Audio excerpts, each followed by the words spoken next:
I felt like I didn't want it to end. All of it. The Coscon, being here on the hill, being with the four of you. It's what I'd been hoping for so long. You guys don't even know. It's the most right I've felt in years. Just being together, chatting, laughing. I've missed it all so much. All of you. And I don't want things to go back to how they have been, where we never talk to each other. I want things to be like they were. No, not just that. I want to make new memories with you all. I want to pick up where we left off. If you all want that too.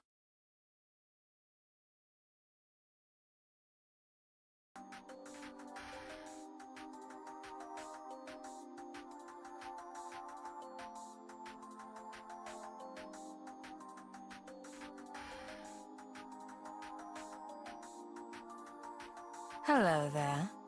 May I ask why you're sleeping on the floor?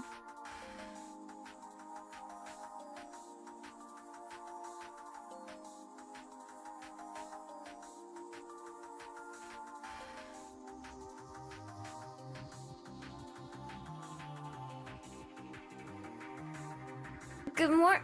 Aspen! Good morn... Miho to you.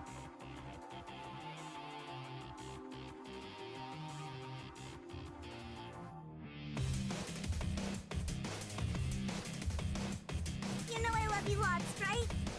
Of course I do! Love you lots too!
Hi, Papaya. How are y'all doing today? Hi, Kimi. It's a rare Friday afternoon stream for me because I don't have work today. But I do have to work tomorrow, sadly. So we're gonna stream today. We're back with some more Remembering Emily. Last time we started this was on Saturday, and it seemed pretty interesting. A lot of things are happening. Yay, no work. Yay, no work today, but work tomorrow. No, not today, but work tomorrow, but that's okay. That's okay. That's fine. I'm okay with that. Whatever. It's whatever. It's fine, though. But yeah. Last time we started the game. Sorry, Remembering Emily, also. It's a very lovely game. You should check out the game yourself on Steam. Link is pinned. I didn't forget to mention that this time. I didn't forget to mention it this time because I forgot last time. But yeah, we started it. We started off in a. I'm pretty sure it's a therapist's office. I'm assuming it's a therapist's office. I'm not 100% sure what my relationship with the lady, who is named Noah, I believe, is. I think she's my therapist. Or a I don't know the difference between a therapist and a psychiatrist, because I'm fucking dumb. But that's the point. But we are currently telling her our story about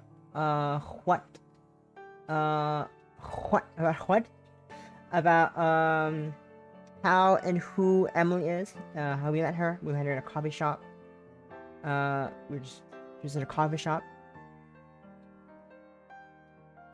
I'm trying to physics down for a second. Like, oh, it's back to 50 physics. Back to normal physics. Wow, look at that. Everything's normal. Everything is not flying around the screen. Who would have thought to try my physics down would do that? Anyways, what about 69? Funny number. Anyways, yeah, we learned who Emily roughly is. We learned how we met Emily, which was in a coffee shop, and we finally had the same order. Turns out we had the same order, which was kind of wacky, because I don't think many people order a.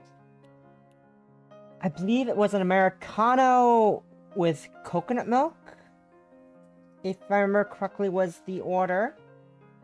I'm not sure if it was Americano or some other kind of coffee drink. But it was with coconut milk. That's what I remember for sure. And it was quite bizarre. It was quite jarring, because, like, who orders coconut milk with an Americano? And then they kind of talked for a little bit, but kind of lost track of time. Then she had to run off, because she was scared of police. And we learned a bit of her backstory, how she had an abusive ex. And after that, she talked a bit more, then kind of grew apart for a bit, then we moved to a whole new different city, to be closer to our friends, and one of our friends and one co-worker. And then turns out Emily is our apparently new upstairs neighbor, which is shocking. And we have a housewarming party at our new apartment, and then we slept with Emily. So that's what happened last time. That's what transpired last time. And now we're continuing the story. I don't know much what's gonna happen now, but I'm excited. This is getting extremely interesting. I am invested. I am intrigued as to what is going to happen in the story. And, yeah. Let's, where is our save? This one? Arcade, yes. We stopped at the arcade with, our friends. We got on a day out. We'll just hang out for the day. And, don't worry about that save icon with the gun. Nothing to worry about. It's fine.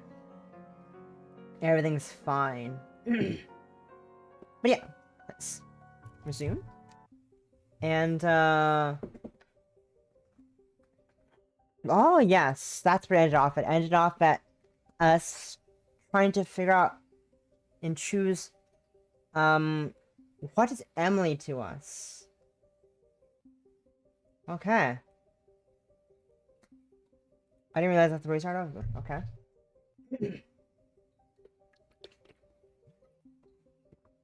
That's where we got off. Okay. Okay. Interesting. Okay. I don't know. What is Emily to us? Do we want to forget her? Is she someone we're in love with? Hmm.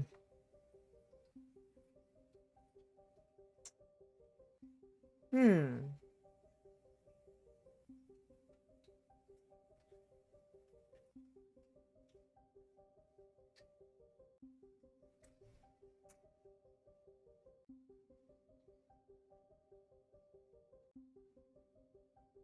I think I want Emily to be someone we want to forget. As we love, as much as our character Thomas question mark, I think that's her name. I think it's her name is Thomas. I forgot.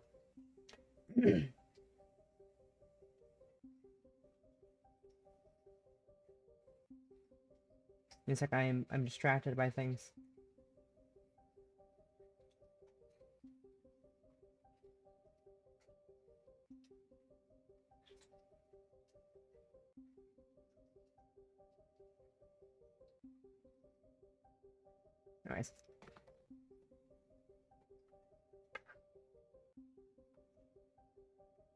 Anyways. Yeah, sorry.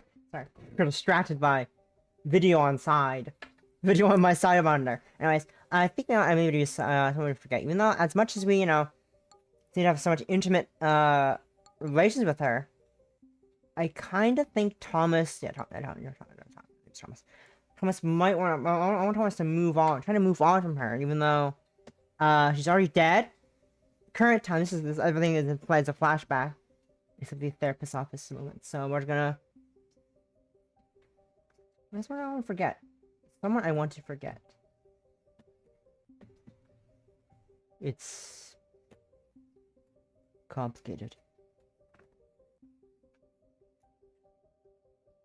You have to now. That. Fucking choke my own thought. My own tongue. You have to tell me. I simply want to understand you, Thomas. I met Emily because of a mix-up. You know that. But I admit that on that day, there were certain things that were strange to me. As if she knew exactly what to say to get me more and more interested in her. I think I gotta calibrate the tracking on my model real quick.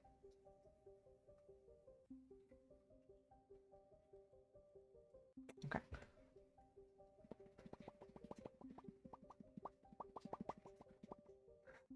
Sorry, just can barely hear that, but that's fine. Turn that down a bit. Okay. As she knew exactly what to say to get me more interested in her. In addition, some things happened that were not quite normal.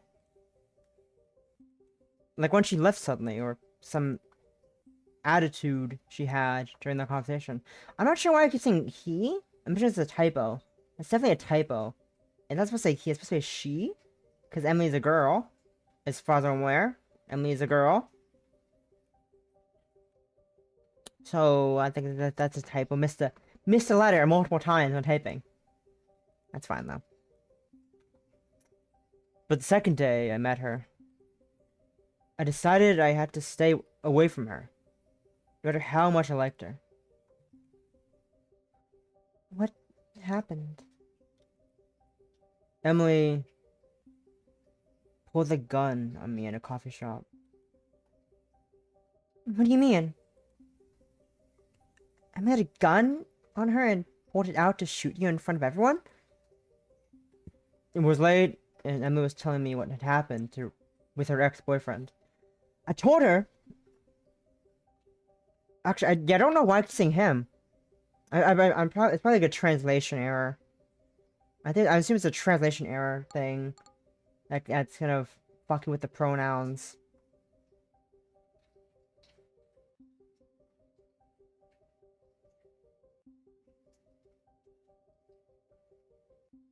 Sorry, I just realized the jaw is weird on the thing again. It keeps thinking my teeth are, my jaw's closed.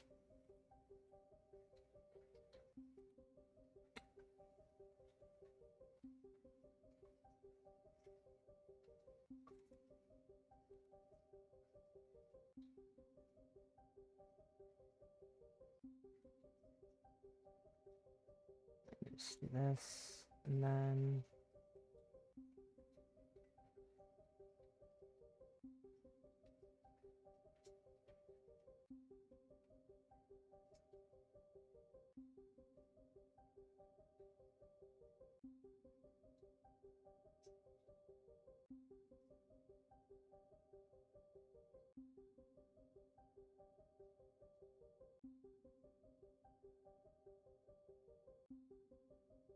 This is me once again. I really I should have fucking worked on this off stream, but I keep forgetting I need to mess around with the settings on this stuff. I keep forgetting I need to do that eventually. It's a thing I need to fucking get into doing. I keep fucking messing around with the model. I keep forgetting to do that. But whatever, anyways. Anyway! Anyway.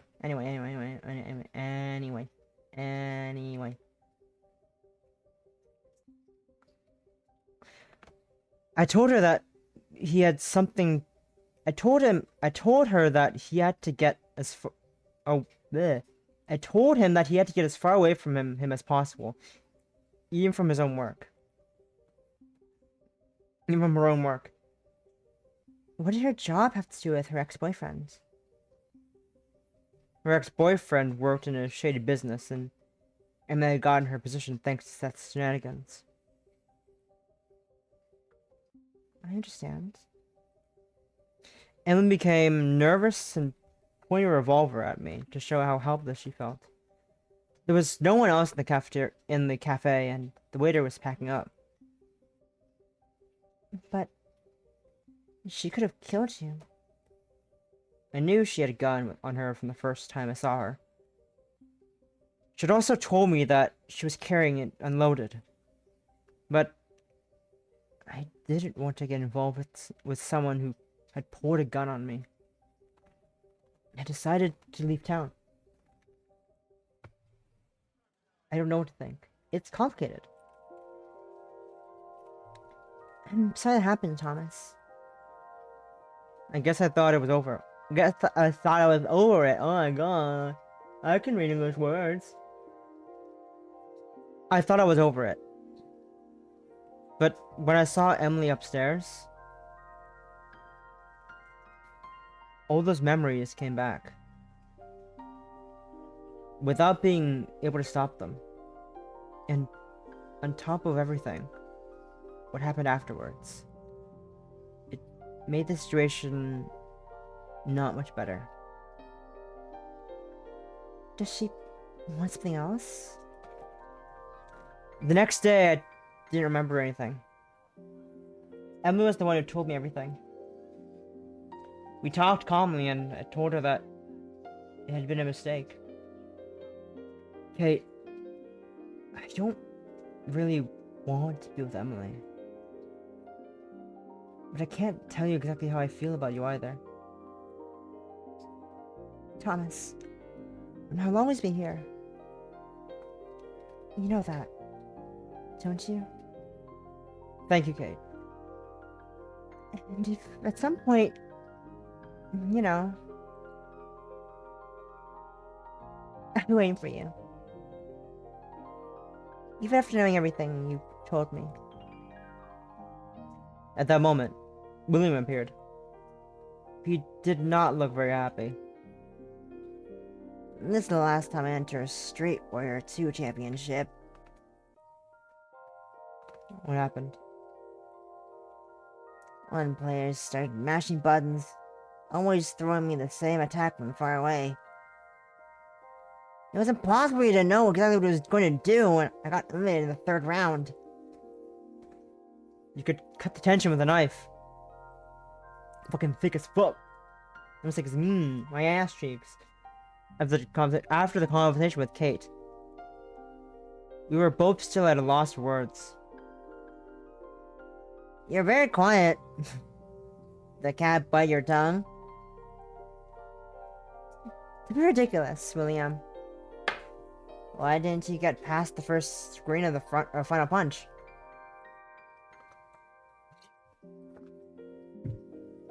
Did you get so caught up with the conversation that you forgot about the game? Something like that.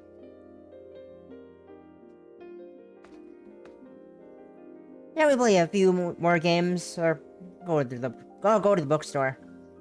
Of course. And go to the bookstore.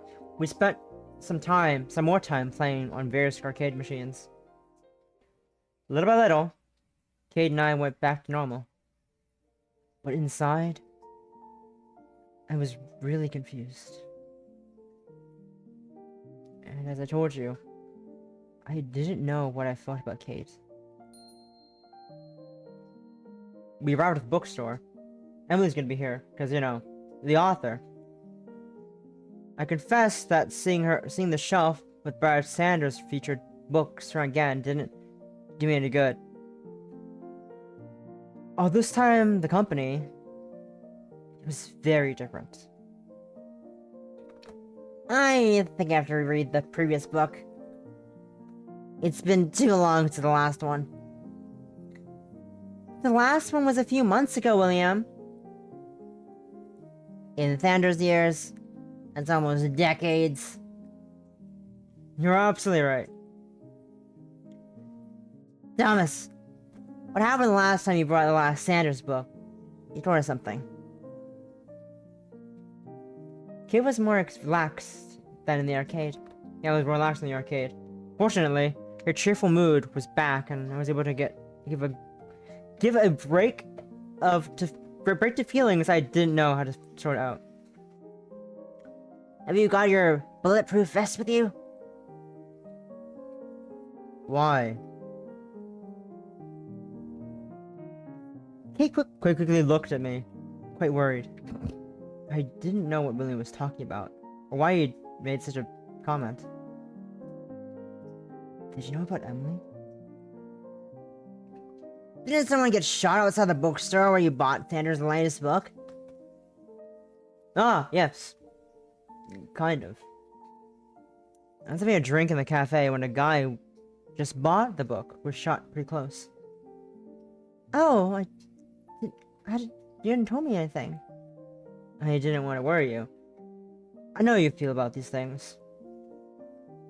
And I don't worry about you. You're already emotionless, William. That is true. We bought the books, and at that moment, everything came to mind. After 48 hours the last 48 hours had been incredibly intense, and I suddenly started to feel really weak. Thomas, are you okay? You don't look so good, buddy. I've been better. That's true. I think I'm just a bit dizzy. A move! Reunion? A day out? I can't think of a reason. Would you like us to walk you home? No, it's not necessary. I can go alone. I'm really close. I feel better if I got you home. Thank you, Kate. I appreciate it. I'll call you a cab so you can go to Thomas's, okay? I'd go with you, but I have a meeting in an hour with the publisher for my next game. Why didn't you say anything earlier? I didn't want to jinx it, but I don't want you to think of that. Typo. Then I would have leave a friend on his last breath. Typo. Typo. You're the best at You're the best at making excuses, William. That's my style. Here are guns. We arrived at my apartment a bit later. William had called a cab and we crossed town within minutes. Okay, so Emily didn't show up to the book store, which I was expecting to find Emily at the bookstore to buy the book. I guess I was wrong. Wait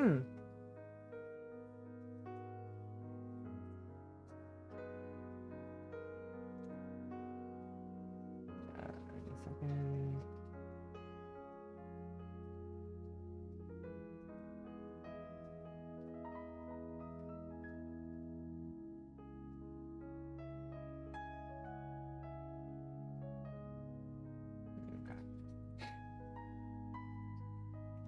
Sorry, distracted.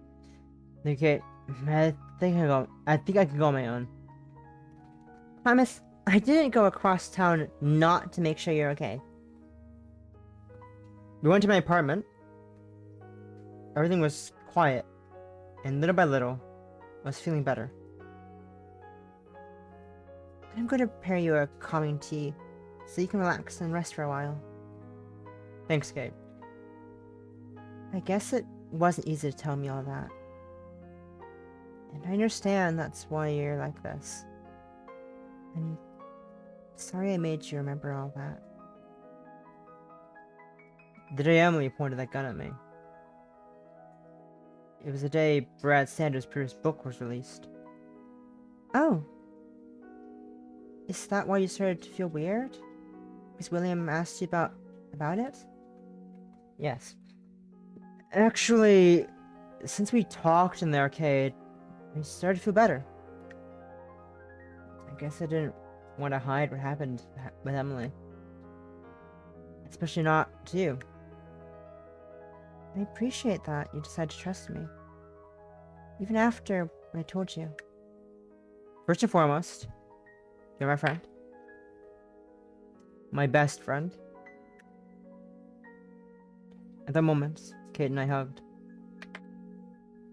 So sad. I felt Kate's tears on my shoulders. She's so short. She's so short.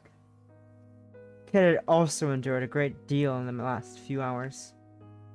She had managed to open up to me. And my answer hit her like a ton of bricks.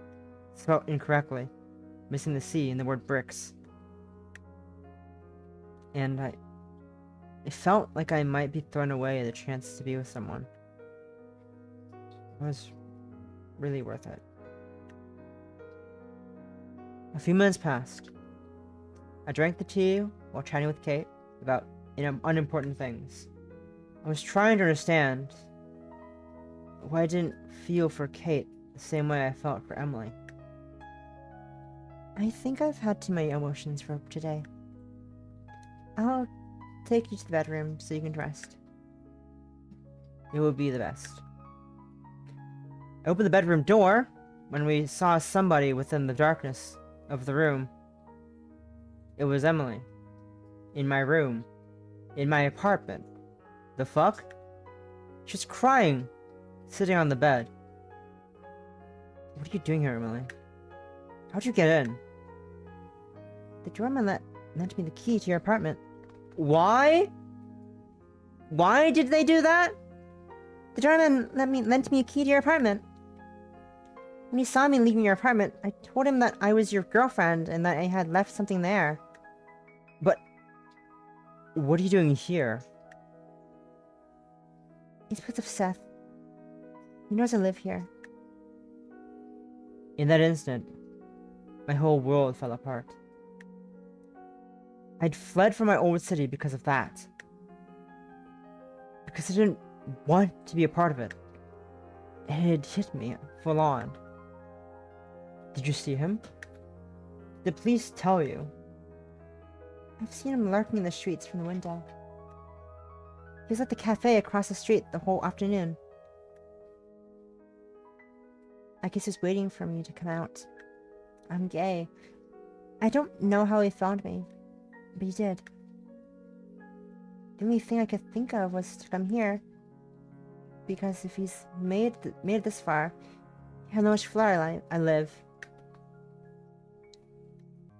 Thomas, I think I'm the third wheel. No, Kate. Please. You're already with Emily.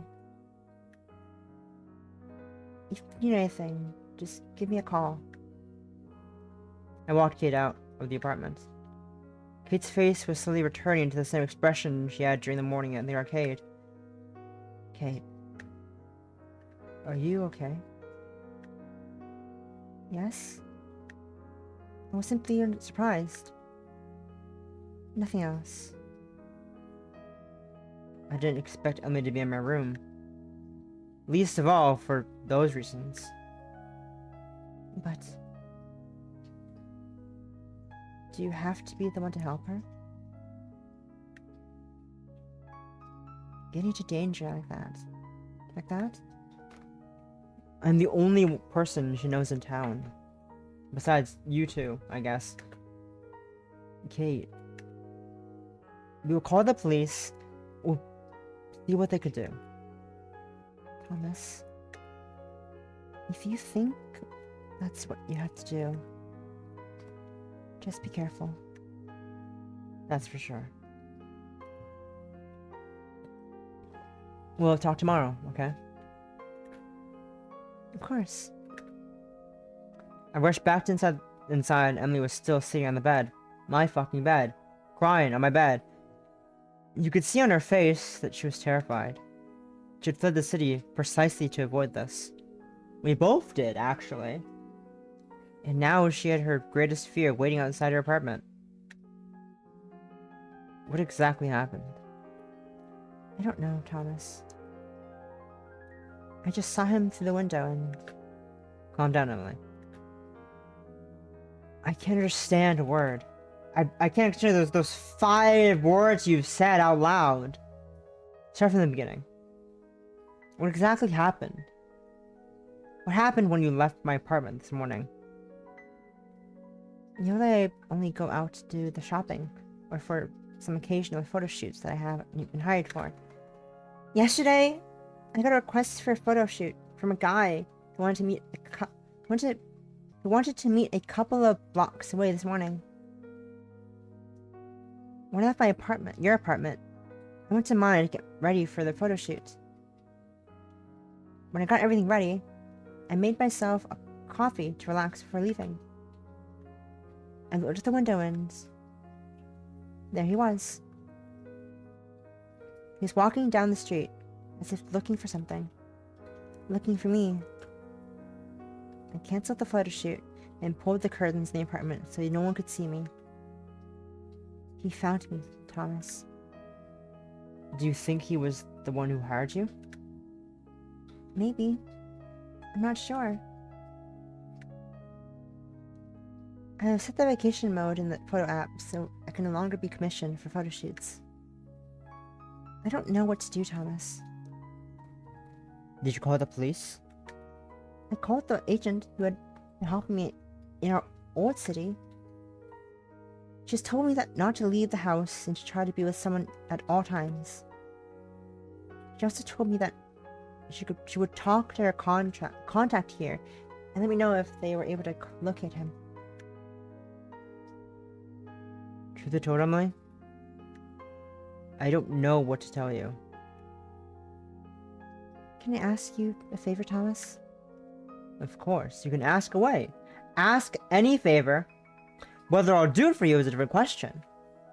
You can ask, but I'm not obligated to act on that question.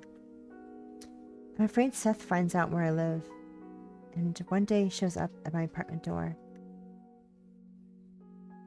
I know what I'm going to ask you may not be the best of ideas, especially after what happened between us, but... Can I come and live with you for a while? Thomas? Thomas? It's the first time I hear about Emily and you living together. It's not a time that I feel like remembering too much. Especially as this is the starting point of everything. This is why I came here. I understand, Thomas. When Emily asked to live with me, I didn't know what to say. On one hand, I knew I didn't want Emily in my life. Emily is that person who you love, but at the same time, you're certain that you don't want in your life at all. But I had no choice. Besides, Emily was not to blame for what had happened to her. Just the opposite. She was the victim. I guess. Yeah. You're not sure? You're not so sure, are you? Do you think Seth should find her? Would find her? No, of course not. Well, I don't know. It is true that everything is very confusing. Maybe he had found her earlier. Nothing would have ended the way it did. Maybe if he had found her earlier, nothing would have ended the way nothing would have ended the way it did. I get you, Thomas. But we'll catch that later. Go on. She ended up living with me. Emily talked to her landlord and told him that she was going to be gone for a few months, but she would keep paying rent. Why'd she do that? Wasn't it better to leave the apartment or just not say anything to him? Emily suspected that Seth could be in contact with the landlord or people close to him, so she wanted to check if Seth disappeared when he found out. Kind of far-fetched. It also crossed her mind for a moment, but I didn't give it a second thought. Wait a second, I need to go grab something. I need to put the kettle on. I want to get myself a drink. I'm gonna get my kettle on. Be right back. Put the kettle on, maybe get some hot chocolate, question mark? Maybe. Maybe.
Kettle's on. Now wait for the water to boil. Wait for the water to be boiled, and I can make myself some hot chocolate to drink. I start talking while I read stories. Water over story time. Yes.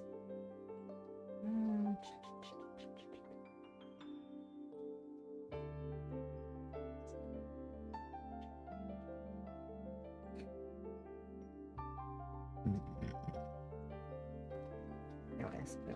Okay. Let's off the screen for you guys, and let's get back to reading. It also crossed my mind, but I had to give it a second thought. I went up to her apartment to get her things, and then she set it into the room I used for work. Since there was a small guest bed in that room, there was no major problems. Emily's apartment was then empty, but she could have been paying rent. Isn't it? Exactly. Emily also thought that Seth might, at some point, try to get into that apartment, so we said by camera. That day, if we saw him, we could call the police. Emily was really well prepared. When we were preparing everything, she seemed confident. As if she'd been planning all this for a long time. Or as if she was used to it. Both those options are concerning in their own rights. One's concerning and like, oh, she's used to this. It's kind of sad to be used to that. The other one was, so the first one was like, oh, it's kind of sad. That's used to this. The first one was like, why are you so prepared for such a hypothetical situation to happen? A bit concerning. A bit weird. Anyways. When your life is in danger, the mind gets ready for anything, entering into fight or flight mode. It may be. It is. I would know. I'm a fucking therapist. I know how the brain works. What do you mean, maybe? It's true. Did you live together for a long time in the end? Not so much. Just enough to make it difficult. Difficult? What do you mean? Was it difficult to live with Emily? It was complicated. Most of the day, it was like living with a friend. She was the one who went out to buy food, and I was the one who went out to buy food and other things that we needed. She was in charge of doing housework. I suppose it was because Emily could not leave the house for her own safety. Exactly. In the end, the priority was for Emily not to be seen by Seth for a while. The problem was those days when Emily acted as if we were a couple. In which way, Thomas? Sometimes she would call me pet names. Sometimes she talked to me as if she was in her own home. She talked as if her own home. That's right. Forgetting that she was in my apartment because I was helping her. I don't know. Things like that. Well, after all, I made feelings for you. She'd already told you. Yes, of course. But we had already agreed that what happened that night was a mistake.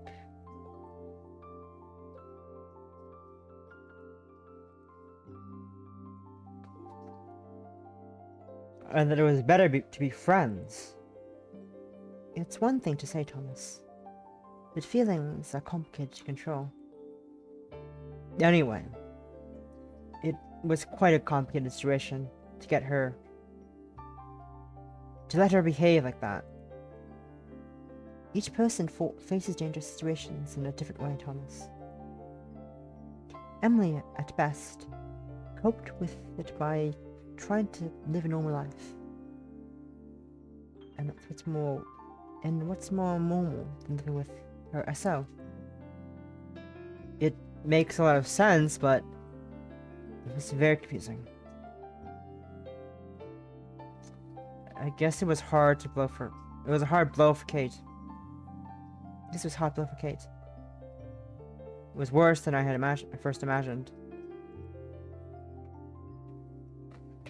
At first, Kate would come home, but her tension with Emily grew and grew. Worse than moving day dinner. Moving day dinner. That day, I thought it was just a one-time thing.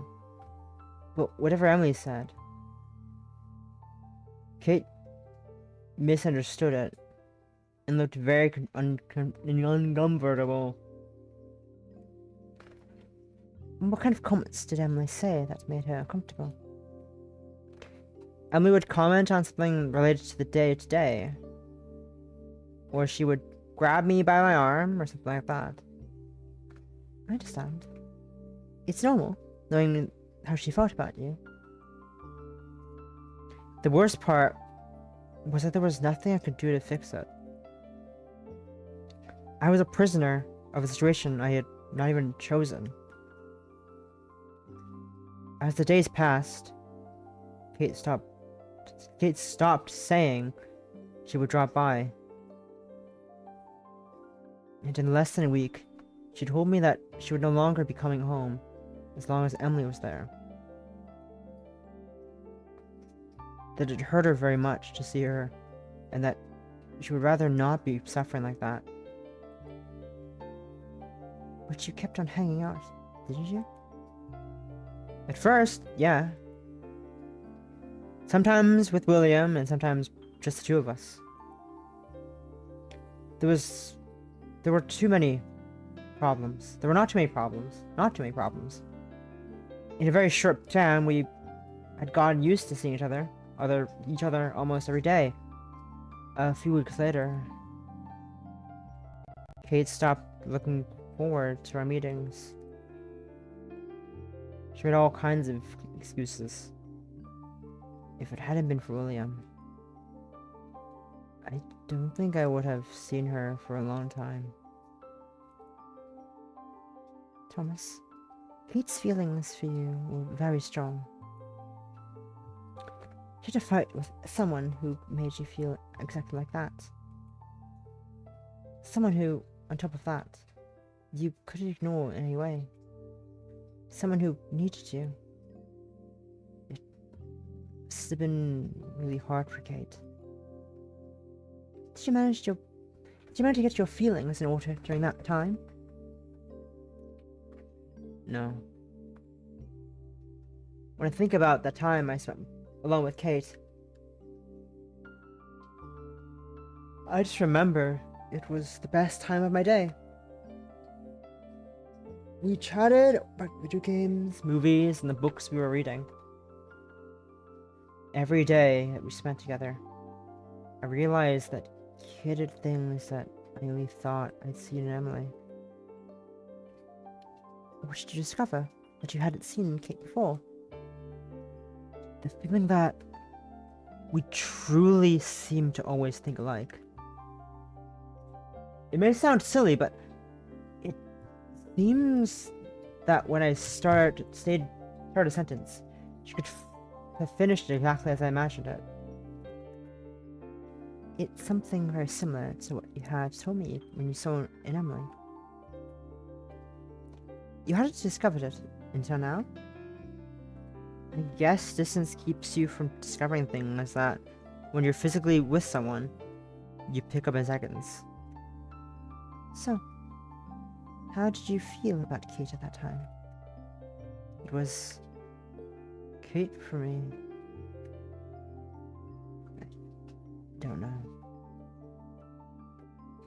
As much as I think about her, I just think she was my friend. Maybe more? But I cannot figure out my feelings for Kate. When you were at the arcade machines, Kate decided to be honest with you. Do you think you were honest with her? I think so. When Kate opened up her feelings to me like that, I knew I couldn't keep my history with Emily from her. Are you talking about the gun, Thomas? Yes. I didn't want to relive that situation all over again. But I felt that I had to be honest with Kate. Tell her the truth. And I wanted her to know that Emily, even if I had feelings for her, was not the person I wanted to spend the rest of my life with. And who was this person, Thomas? Who would you like to spend the rest of your life with?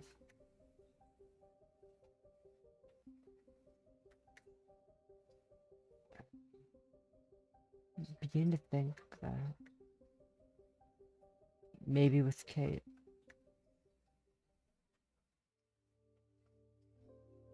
You told me that Emily started living in your house. It's only temporary. But I don't quite understand. How could you know if Seth would leave? If you would break into her apartment so you could call the police?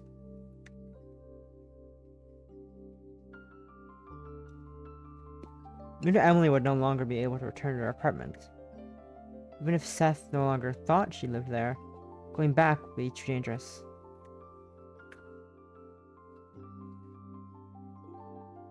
So you were simply waiting for time to calm down. You wouldn't be able to look for another place to live. Exactly. But it was complicated.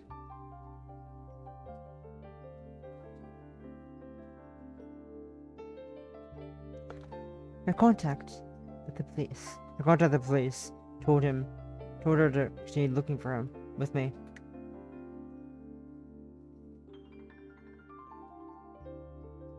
We put a sign for rent. We put a for rent sign in her apartment. I don't quite understand that. Do you want Emily's? Did you want to rent Emily's apartment? No. It was simply a trap for Seth.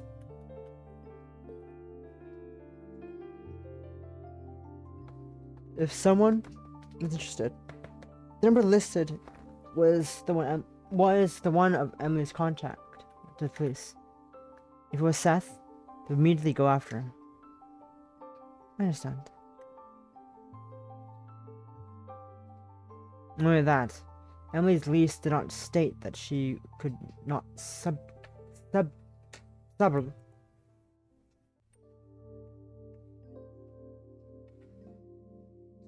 could not sublet any rooms. What the fuck is sublet? Supplement? I don't know. So considering that she had told me, the landlord told that, oh my god. So considering that she had told the landlord she would be out for a few months, while it was not so rare,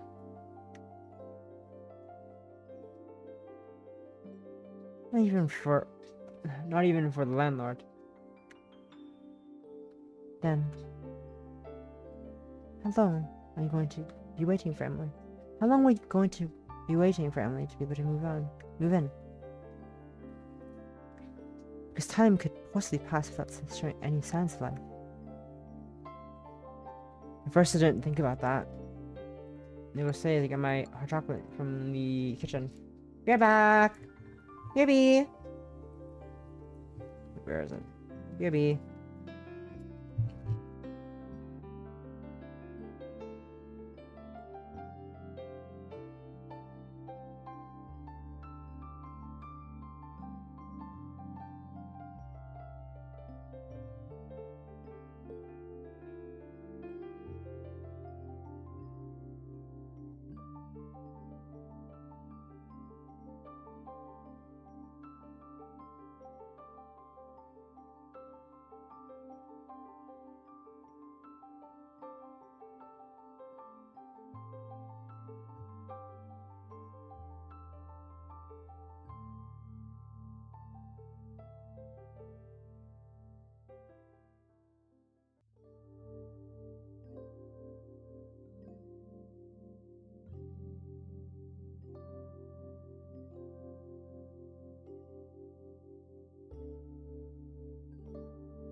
I return with hot chocolate. Yay! Okay. Let me just put it back in. Oh, what's my check going on? Nothing. Okay, let's set it back in. My chair. Bring your butt in. Take a careful sip of the hot chocolate. It's really hot. It's boiling. Love that.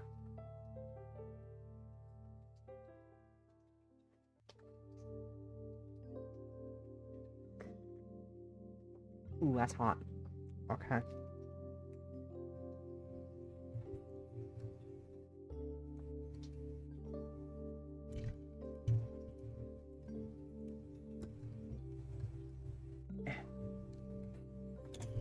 Nope. That one's tipped over. There we go.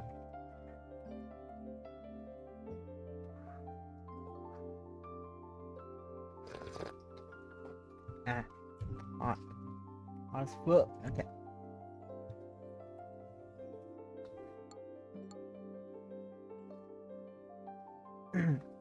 At first, I didn't think about that. But as time went on, or went by even, not even on, I began to realize that this could go on forever.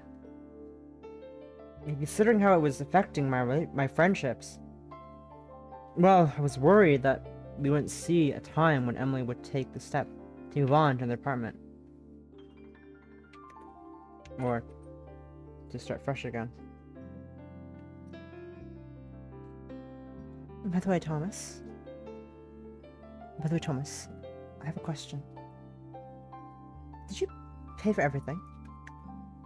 Wasn't Emily working, doing photo shoots? During that time, Emily continued working, but not doing photo shoots. The majority of her income was from work she did on photo retouching and websites. Anyway, I was the one who did the shopping. She was already paying for her rent. So I never said anything about giving me any money. And did she happen to say anything? Not directly. She suggested it a couple times. I simply told her that it didn't matter.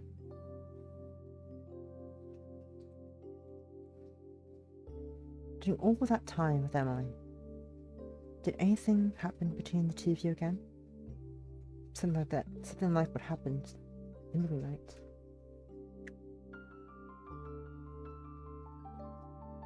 You asking if she ever made if she ever made a move on me? Yes. Several times.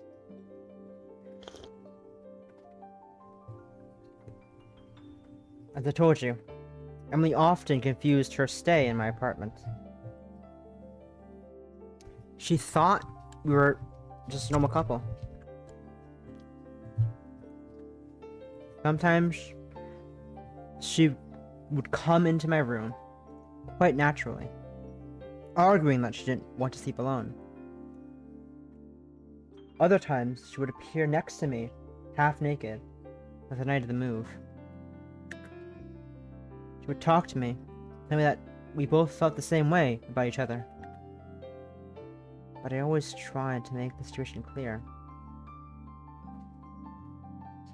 I used to tell her that she was in a quite delicate moment of her life, even mine, and that I didn't want to complicate things more than necessary.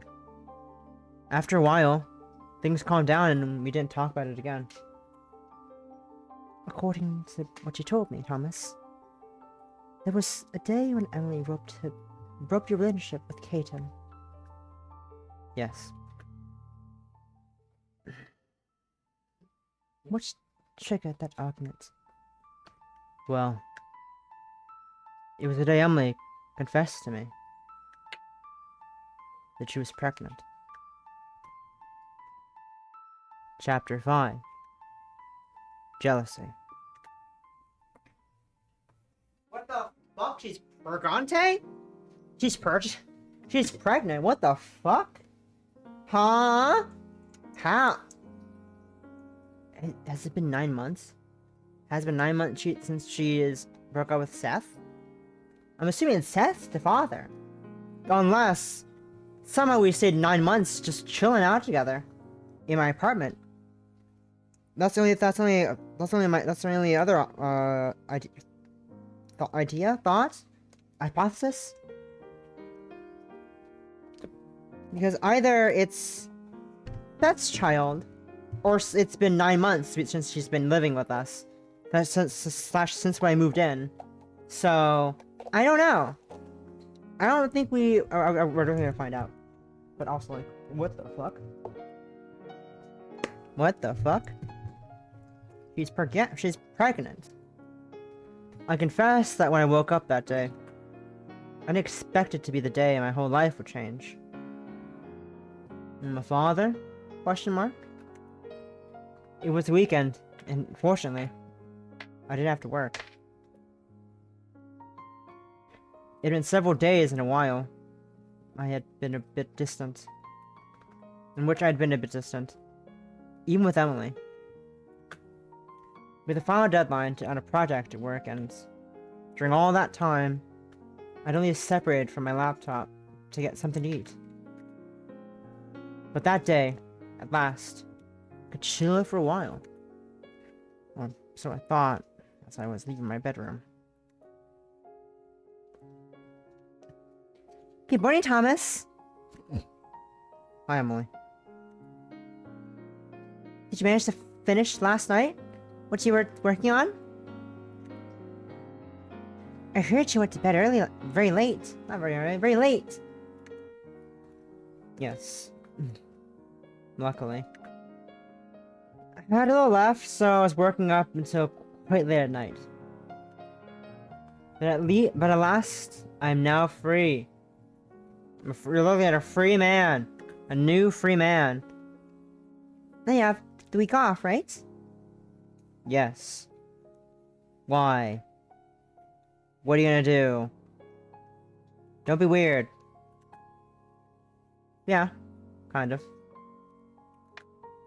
I worked overtime a lot, so I have some free days off. It's 3 days now.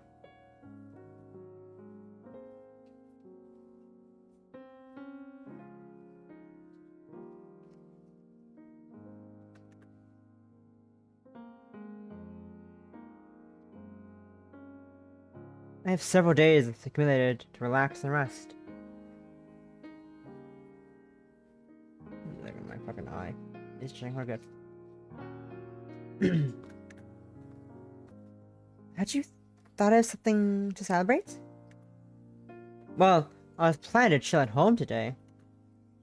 I'll play something, and I'll give William and Kate a call to see if they feel like going out to have dinner. Will they come home? I don't think so.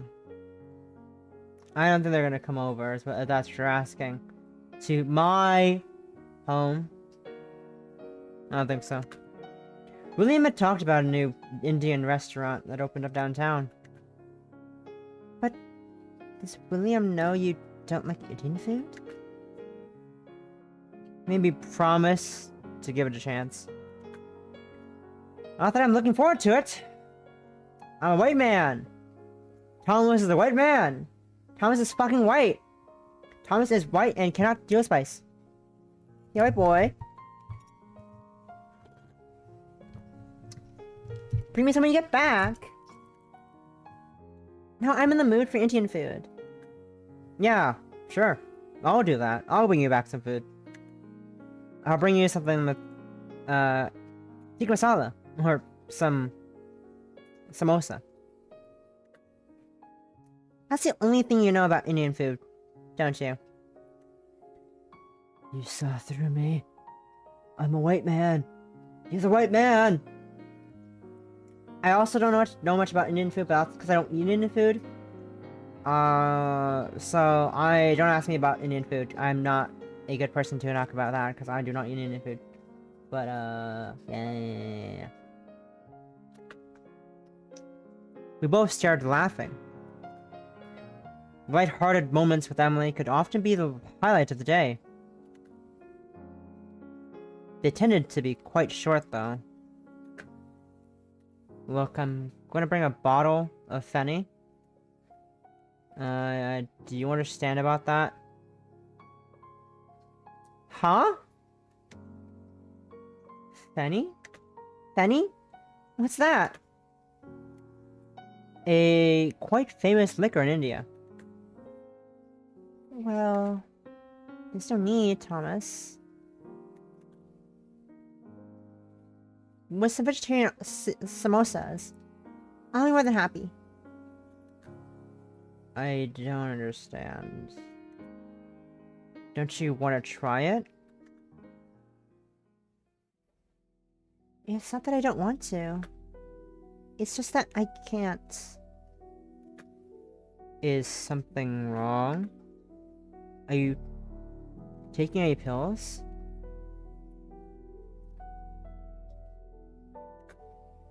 No, it's not that. Since we've been living together, our relationship has become cold. Distant. We have had a difficult relationship, to say the least. So to say. I know. But I thought after what happened that night, we managed to connect in a deeper way. We've already talked about it, Emily. That was nothing to me. Those days meant what happened there meant nothing to me. That meant nothing.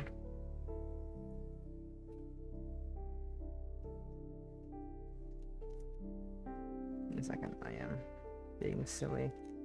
I'm doing silly things right now.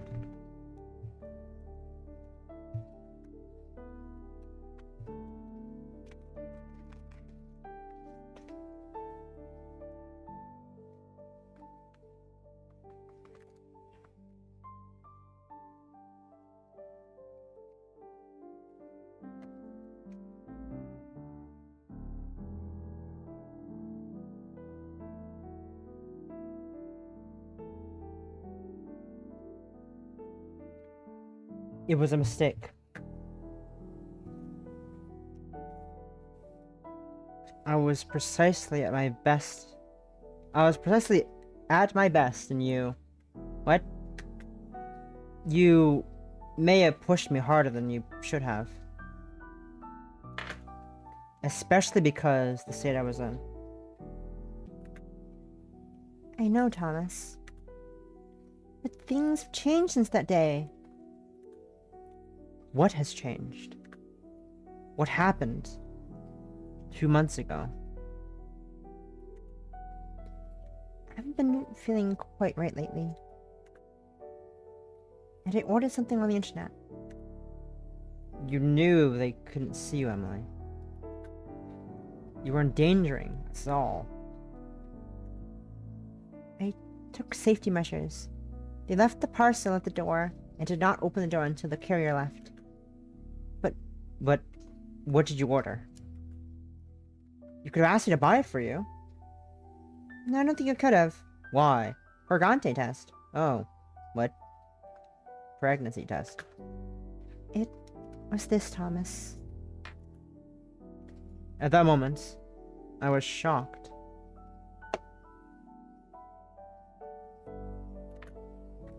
It was a pregnancy test. I couldn't believe what I was seeing.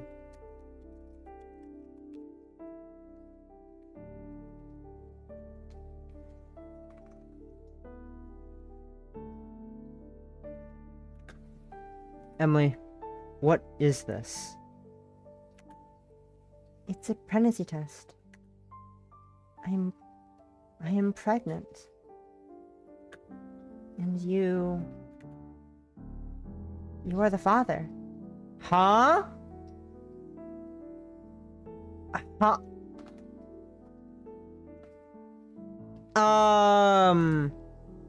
What? I had to sit down immediately. Even today, I don't know if I got over all of that. But before that night, Thomas, since Seth had disappeared almost a year ago. Okay, so it's been over 9 months since she's seen Seth. So Seth isn't the father. But still, the fuck? I had not been with anyone. Emily, I need to think. Of course. Huh?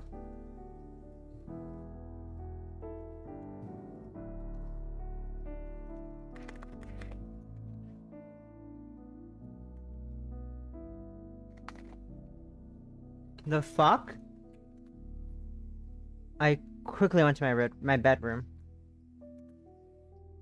I had never felt this way before. Trapped by a decision I didn't even remember making. From someone I had wanted to forget months ago.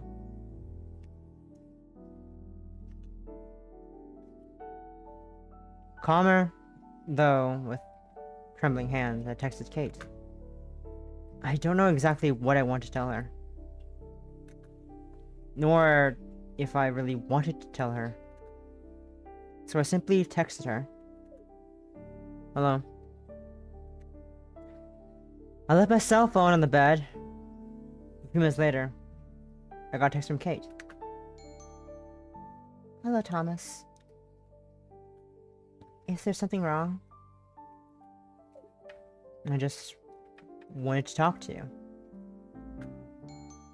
Okay. Today something happened and I wanted to talk to a friend. Has something happened with Emily?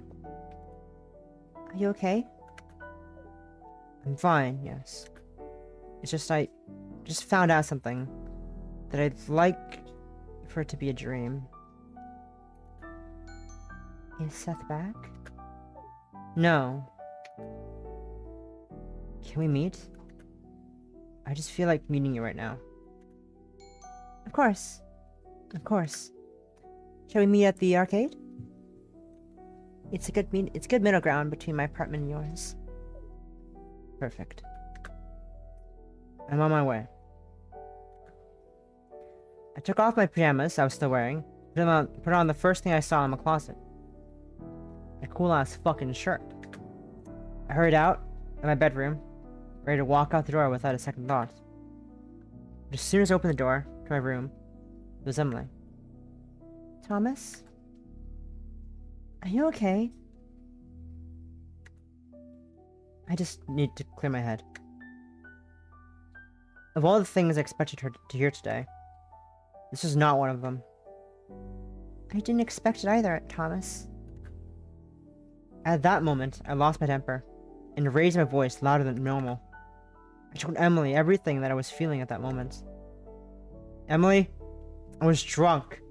You pushed me and you didn't even take any prescription, any precautions? I was in no condition. I don't even remember anything beyond saying no to you several times. Do you think you're the only one who feels that way? Feels like that? Said this someone I don't know what to do. Seth, and I don't sit here as someone I don't know what to do. I'm even in my apartment. Every day goes by, I feel like a burden to you. And your friends. At that moment, my cell phone rang. Kate was calling me. Emma could see who was calling me. And at that point, she also began to raise her voice. It's because of Kate, isn't it? What are you talking about? If it weren't for Kate, it might have been good news. I thought there was something between us. At that moment, Emily grabbed the cell in my hand, and she quickly thought out my conversation with Kate. Was the news so horrible that you wished it was a dream? Emily, please. You're going with her now, aren't you? Goodbye, Emily. I quickly snatched my cell phone from her hands and slammed the apartment door.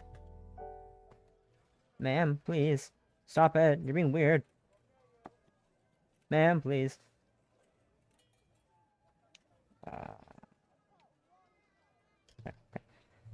I closed that door with no intention of opening it again. What was I supposed to do?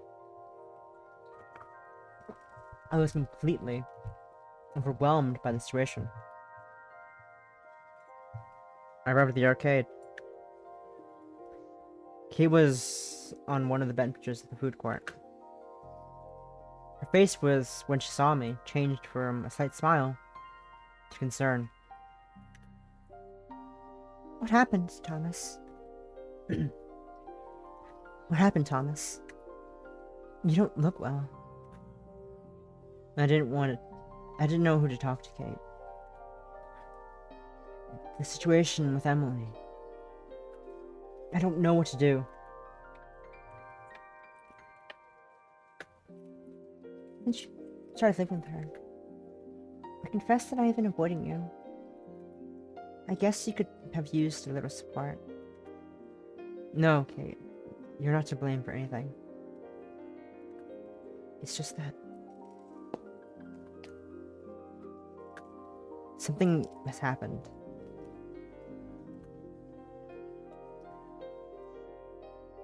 You said something before while texting. What happened? Emily is pregnant.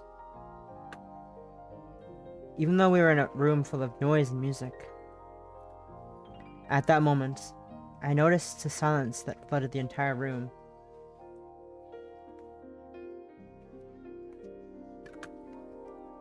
Kate's face was completely blank. Her eyes were trying to read me. I didn't want her. I didn't know what she was. I didn't know what she was looking for.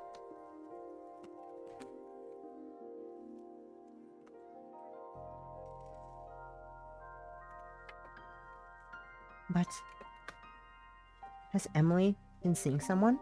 Anyone? No. According to her, in the last few months, she was only with me that one night. Kate made a move as she wanted to leave, but quickly stopped. Wrong voice. Lol. What do you want me to do, Thomas? Why did you want to see me? To give me the wonderful news? Tell me that you were going to be parents?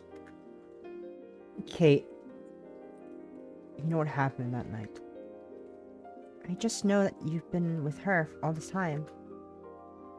The girl for whom, on top of everything, you had very deep feelings.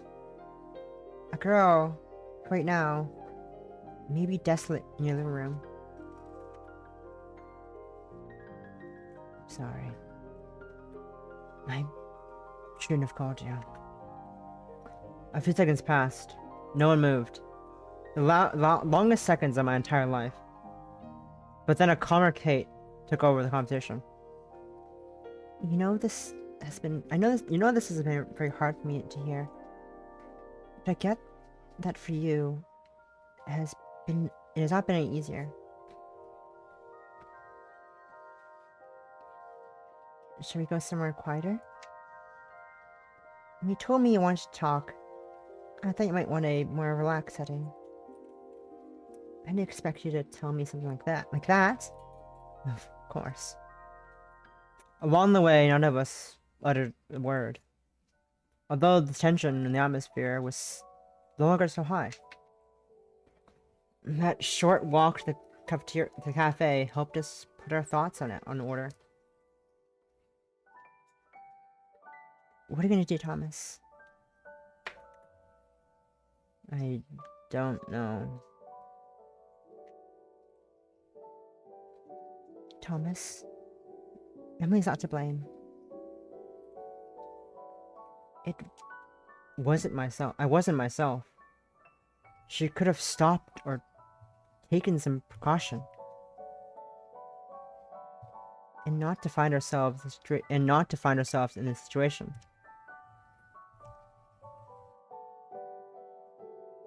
You don't know what really happened that night. You don't remember it. You don't remember it well. And Emily has always said that it was a sweet moment between the two of you. Well, avoiding my share of responsibility is all. I'm avoiding my share of responsibility in all of this, aren't I? I'm not judging you, Thomas. I just know that as much as Emily isn't exactly my best friend, now maybe the best place for you is next to her.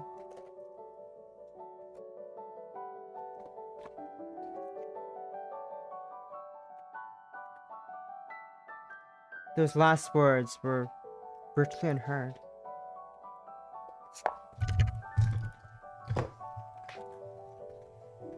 As Kate told me about Emily, you could see she was breaking more and more inside.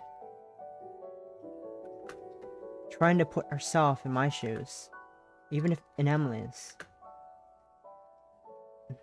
Sorry again, Kate. Why do I have two pings? Never mind, I know why I have two pings.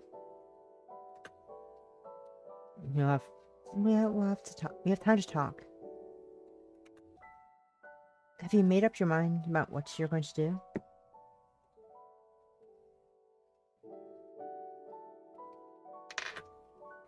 Yes. I have to go back. Thomas, just one thing. What is it, Kate?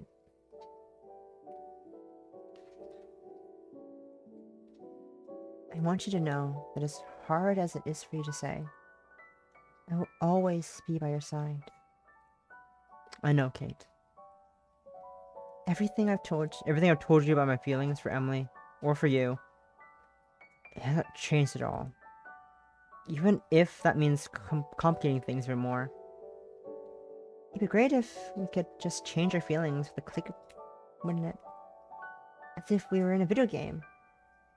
Wink wonk, wink wonk, wink wonk, wink wonk, wink wonk, wink wonk, wink wonk, wink wonk, wink wonk. Kate's face showed a slight smile.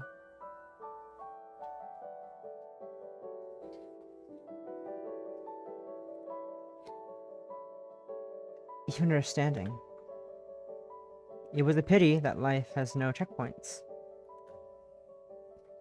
That there is no respawn point to change our actions or decisions. I'm joking. Load. I have to go, Kate. I know. Every step I took towards my apartment became more difficult. Although I had managed to put my emotions in order, what should I do? I was in front of my apartment door. I knew that the responsibility of everything that had happened was Emily's. But it was also mine. Not only that, I had blamed someone who was going through the worst time of her life. Someone whose main flaw was to have fallen in love with me. Besides, she had tried to suppress her love for me, even though she knew it was mutual, because of fear of what it might entail. I reached in my pocket to get my keys. Undecided, I knew what was waiting for me. It was behind that door.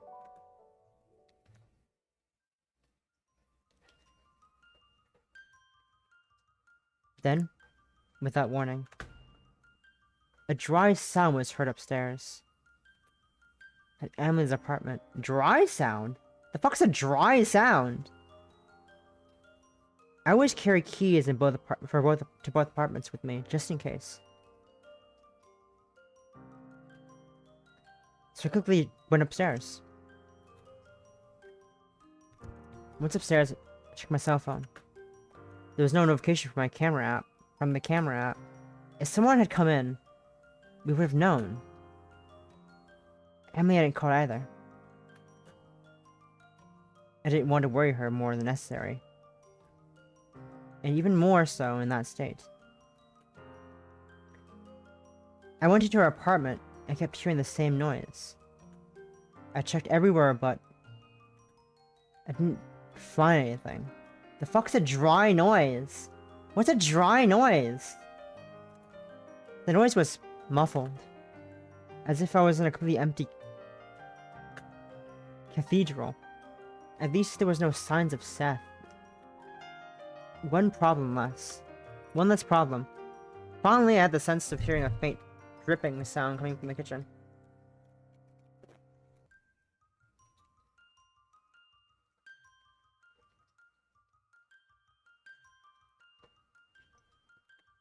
I bent down, and finally there was the problem.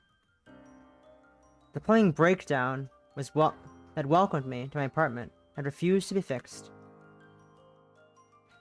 At that moment, I was getting up from the carpet that connected to the dining room. A rather strange ruffling sound rang out. Is something wrong, Thomas? What happened then? From here on, my memory is... We are approaching the moment when your life changed completely. This is normal. Just try to make one last effort. What did you do in that moment? I checked what was under the carpet. I didn't pay much attention. I want to look under the carpet. What's under there? I need to know. At that, all the apartments in the building were very similar.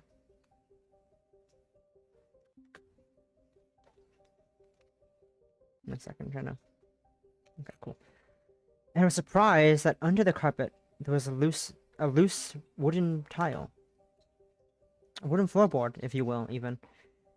I carefully removed the carpet as it was stepped on by some furniture. When I lifted the wooden panel, floorboard, I couldn't believe my eyes. Inside, a box. Emily's gun. After all, she told me she would get rid of it. She never told me she would get rid of it, but in that box, there was much more. A passport, in the name of a certain Emma. Different photos of me, which I don't remember taken. As if she'd been following me in the previous city. That's not good at all! That's horrifying! Ah! She's a stalker. And several notes of where you could see lists of games, places I used to go. In addition to 2 small empty jars.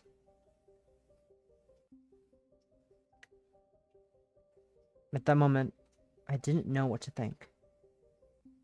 Could I be misunderstanding everything? Is she not stalking me? What was this all about? Who was Emily? I had to find out immediately. So I went determinedly to my apartment to talk to Emily. Secrets! What is Emily hiding? I'd closed the door to Emily's apartment. The hallway remained quiet, as if nothing had happened. Then I started to hear loud banging downstairs, as if someone was knocking on a door, his fist with all his might. And before we even made it downstairs, I began to hear a male voice shouting at the top of his lungs. Emma! I know you're here! I hurried downstairs, and as soon as I got to the hallway of my apartment, I saw him. Someone I would surely try to avoid in the street. Tall, strong, rugged, wide shoulders, smoking hot. What was he doing in my house, at my door, even? Who was Emma? As if you can't realize Emma is Emily. Just make that connection, my guy. It's really simple. Could be... Hey! What are you doing here? He gave me a nasty look. As if all that was not with me. Who are you? I'm looking for Emma. This is my house, and no Emma lives here. The expression began to change radically, as if his fury did not fit inside him. What do you mean there's no Emma here? I saw her through the window a few minutes ago. Are you cahoots with her? Are you protecting her? I'm in no cahoots with anyone. And I don't know what this Emma is either. At that moment, anger took over me. In a direct way, I asked him. Besides, the one who should be asking the questions is me. This is my apartment. You're banging on the door. Who are you? Who am I? Why do you care? You're knocking at my fucking door! You're banging on my door demanding to get inside. What do you mean, why do I care? At the moment I knew. That had found Emily. My guy! This is my apartment. What do you mean, why do I care? You're knocking at my door like a madman. Shouting at the top of your lungs. Of course of course I'd care. Who are you? Are you Jehovah's Witness? No. So, that's how you met Seth. Yes. He was banging on my door. He was, as my friend would say, banging on my line. Banging my line like a fucking madman. Insane.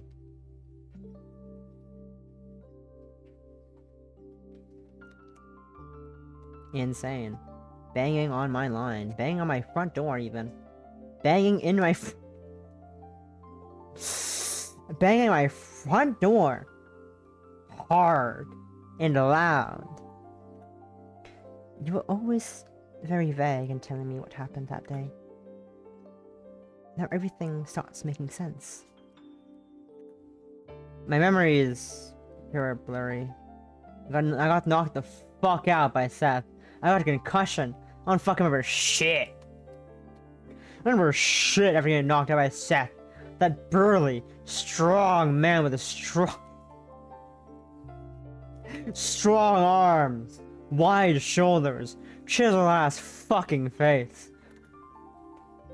That's why it's so hard for me to try to tell what happened. Why was Seth yelling at Emma? My guess is that Emma, up until now, had not been able to understand that, as if it's a very obvious correlation. Even without the fucking box I found, even without finding the box of Emily's secrets, it's pretty simple to figure out who Emma is. Emily. It's very obvious and common nickname / alteration for both of them. Either or. Who was Emma? Why was he shouting that name to call Emily? It was clear that Emily's identity was added to the mysteries surrounding her. Who the fuck is anyone? Who are you today? Who are you? When I saw what was under the wood tiles in the kitchen, there's a passport with that name. Was Emily's true identity Emily? Emma? Why would she lie to me all this time? Why had she said her name was Emily and not Emma? The cooler and more easier to say last names or short names. It's also a palindrome, which is pretty it's not a palindrome. That's never mind, it's not a palindrome. I'm an idiot. No, I'm an idiot. I was like, oh, excited, palindromes. No, it's not a palindrome. No, I'm just being dumb. Who was Emily really? Or Emma? Could it have been a way to protect herself from Seth? Maybe. The name of that passport was Emma, not Emily. If the passport was real, I had not seen one with the name Emily. The most logical thing is that her real identity was Emma, and that introduced herself with a fake name. What reason could she have for doing that? Imagine a cafe by chance. I'm starting to think that maybe it wasn't such a coincidence. and that she didn't want him to be able to know who she really was.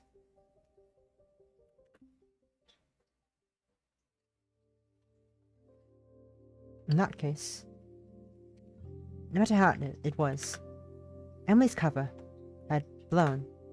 Yes. When I realized who he really was, Seth, I knew everything would be over that day. One way or another. Before we move on to what happened with Seth, I would like to talk a bit further about some things. Of course, I'm paying you to do that. So, what do you want to talk about? When you woke up that day and tried to talk to Emily, it was when she told you all about all that. That she was pregnant. That she was pregante.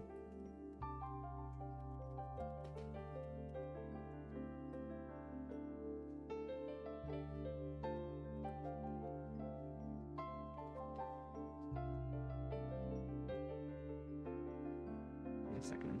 Being silly and doing silly things in the background. Give me a moment.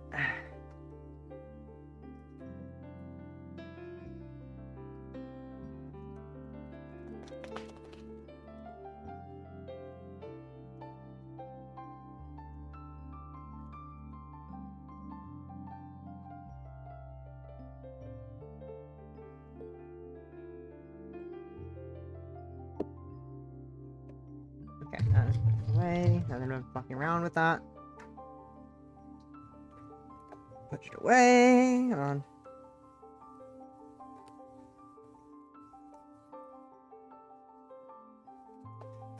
And then...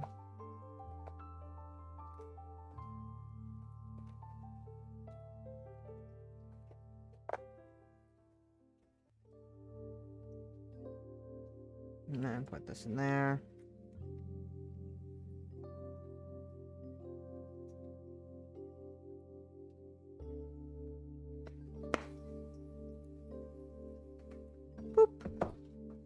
Okay, sorry. I actually put this away first and put this away properly before I continue. Reading. What I'm just reading. Hooray! What do you mean? What the fuck I'm doing? Reading, streaming, entertaining. I know, not really. I'm just reading a story for y'all. Anyways, that she was pregnant. Yes. Why did you react that way? You were really aggressive. I felt completely overwhelmed by the situation.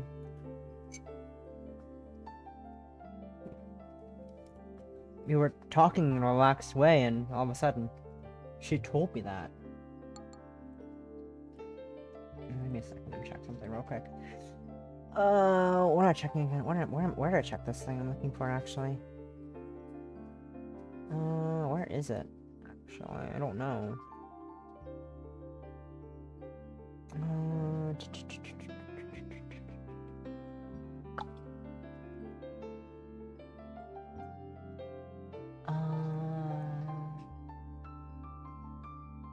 Give me a second. What am I looking for? This one?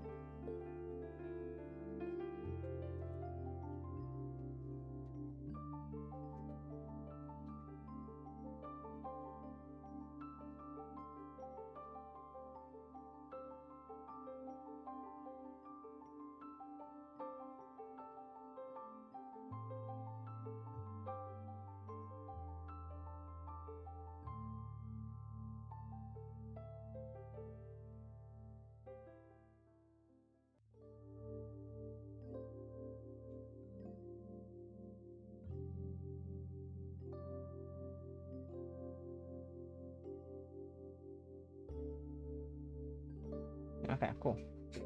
Alright, sorry for that. Distracted by things again. We were talking in a relaxed way, and all of a sudden, she told me that. But it wasn't Emily's fault. I didn't see it that way at the time. I have no memories of the night I spent with Emily. I only remember being very reluctant to want to be intimate with her. I know she's pushed me to make it happen. But I don't remember what happens next. So after talking to Kate, I reflected on the whole thing. I didn't know what exactly happened. But I knew that Emily and I had to be together for all of this. For all of it. You were under a lot of pressure. Actually, it took you very little time to react as you should have. I guess. But it wasn't worth much either. Emily was happy? With pregnancy? Yes. I never knew. Of course, when she told me, she had some emotion in her words. But I could never know if she had wanted to be happy with have that baby. I can English word good, yep,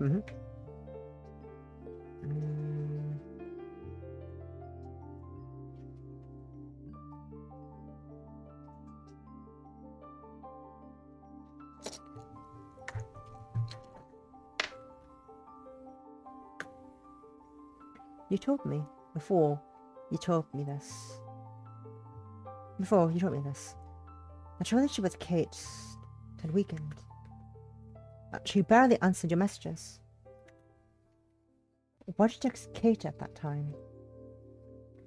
Because she was the first person I thought of. Many times I had doubts about what to do, who to trust, what to say, or who to say it to. When I found out that Emily was pregnant, I knew exactly who I wanted support from. Who I wanted by my side. It may have been the only thing I did decisively that day. I have no doubts about that. And Kate was there. Yes. Although the relationship was weakened by everything that happened with Emily, Kate was there. I'm just curious, checking some things. Okay. And I understood her. If I had been in this, if I had been in her situation, I don't know if I would have been so understanding. How did Kate take it all? Bad. Incredibly bad. But she was extremely kind. She understood all of that. I had told her how it went that night with Emily, and that while I may have been partly to blame, in the end, Emily was the one who wanted to force the situation. It's not just an easy thing to rationalize. Indeed. It's clear that Kate loved you, even if it meant sharing you or even losing you. She's always shown it. Back to Emily. When do you think she became suspicious of all of that? When we spent that night, since I don't remember anything, I don't know if we had used protection. I don't know if Emily took anything for that. And I admit that I didn't cross my mind up until she confessed all that. But Emily should have known better. Of course. I never had the chance to ask her, nor was there much time. But if she really knew about all that, why didn't she do anything? Do something the next day? Any emergency contraceptives? Yes. It would have been the most logical thing to do if she had purchased a pregnancy test online. And why not that? Thomas, many people have passed through here wanting to forget their past, and I assure you it is not as easy to make it out to be. 1,000 things could have crossed her mind, believing that it was no big deal, or even wishing in her subconscious that it would happen. I hadn't thought it that way. If there was something in the human being that is hard to understand, it is the brain. And it is in these situations that we understand it the least. Before going on with what you were telling me, the moment you met Seth the first time, I wanted to ask you a question, Thomas. Why did you have Emily's house keys with you? Actually, that wasn't Emily's idea. It was mine. Emily didn't know you had a copy of the house keys with you? No. When I brought Emily's things down to my apartment, she gave me your key. But once we finished all that, she asked me to give it back to her. Before giving them back, I made a copy. Why did you do that, Thomas?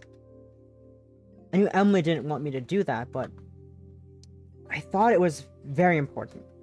Really important, even. Why? I was risking a lot with her, and it was important that if Seth showed up, I could be prepared. But when I went upstairs and saw what was under the tile, not only the passports, I didn't know how to react. I didn't notice you saying anything especially to me, Thomas. Emily had, in addition to the gun and the passport with the name and much more, notes with places I used to visit. I told you this? With photos of me? That could have very well been the sites you recommended to her, couldn't it? Well, it's true that I think we had talked about all that. But what about the photos? There were pictures of me that I didn't know she'd taken. I'm beginning to think the worst. Maybe there was an explanation for everything. That you exaggerated a situation that was not that big of a deal. After all, Emily was in love with you. And she wanted to work as a photographer. She could have been preparing a surprise for you. Or even something you'd agreed upon that you didn't remember. Remember that you are here because many of those memories are fuzzy. Memories you don't have sorted out. It could be. So, at this point, I need you to tell me what happened that day. What triggered everything you're here for? The real reason I'm helping you. How did you kill Seth?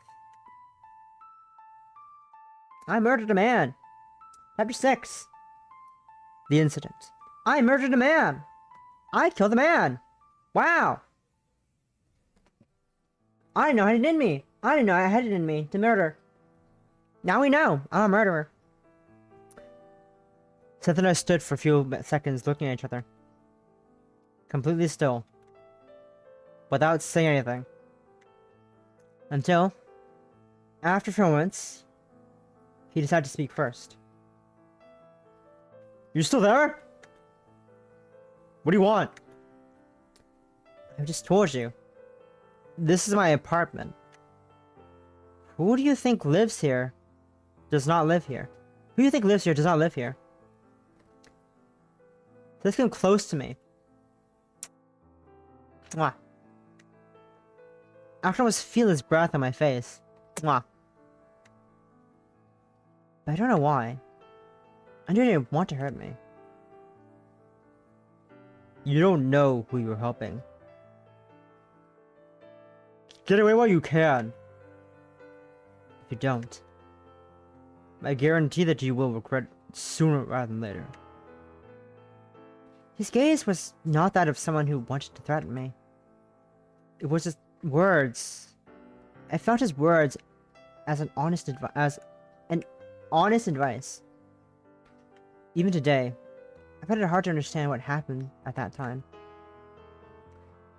Seth turned towards the door, and he called Emily back. Or Emma. Emma! Just know that your little friend is going to distract me. Either you come out, or I'll have to make you. And I don't think you want I don't think you want your new boyfriend to see you leaving his apartment like that. At that moment, I tackled Seth. Whether it was because of anger or because of the way he was talking to Emily. I couldn't take it anymore. But Seth quickly managed to block me. He's a really tall man. He's a tall, burly, wide man with strong muscles and wide shoulders. What am I doing? I didn't stand a chance against him. He's so wide. What are you doing? Drop it before you get hurt. I'll tell you again. This has nothing to do with you. Even though this is your apartment I'm standing in front of, and who Emma is seeking refuge in, this has nothing to do with you. Person who owns the who is renting the apartment I'm currently standing in front of. It has nothing to do with you. Got it? Cool. Bye. The way he patronized me clashed with the aggressiveness he used to talk to Emily. Soon after that, we began to hear noises inside the apartment. Enough! Emily's shout echoed loudly in the hallway. And little by little, we watched the door begin to open. Seth, stop! Stop it! Thomas has nothing to do with all this. So that's the name of your new little friend. Do you want to talk? Okay, let's talk. All my points are... My things are all maxed up on W place. In a second. I hear sound. Oh, W place is maxed out again. Give me a second. This is important. I need to use up my pixels, my charge. Whee!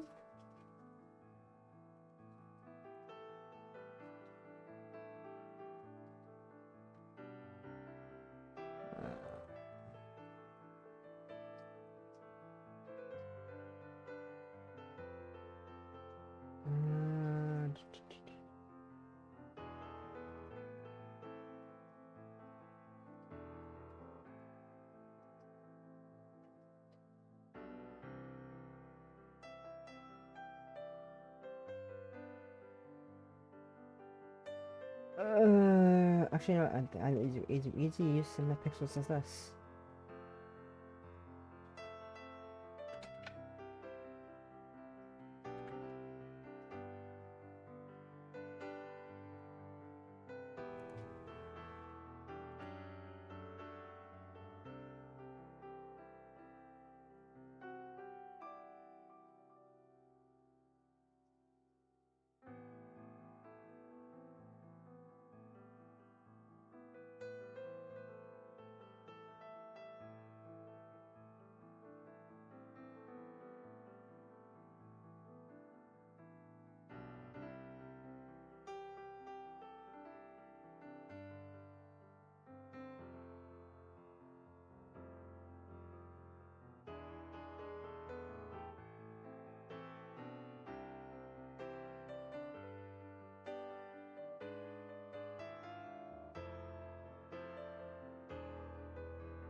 Give me a second, I am being silly and dumb and being weird and not playing, and on my NW's place while I'm streaming. I'm in streaming W place.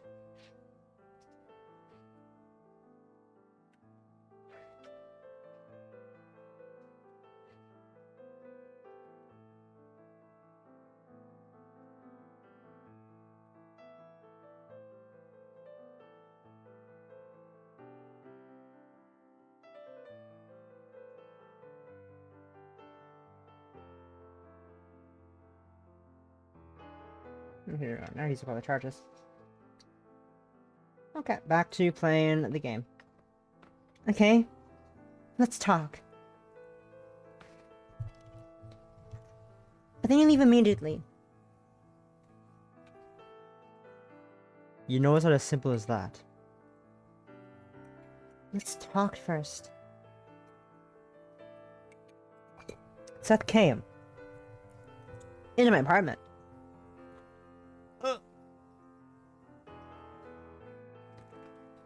And I went in after him.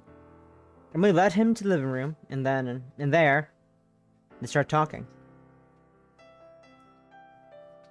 What do you want to talk about, Emma? What do you want to talk about, Emma? Everything has already been said. You know you can't be here. I've started a new life in the city.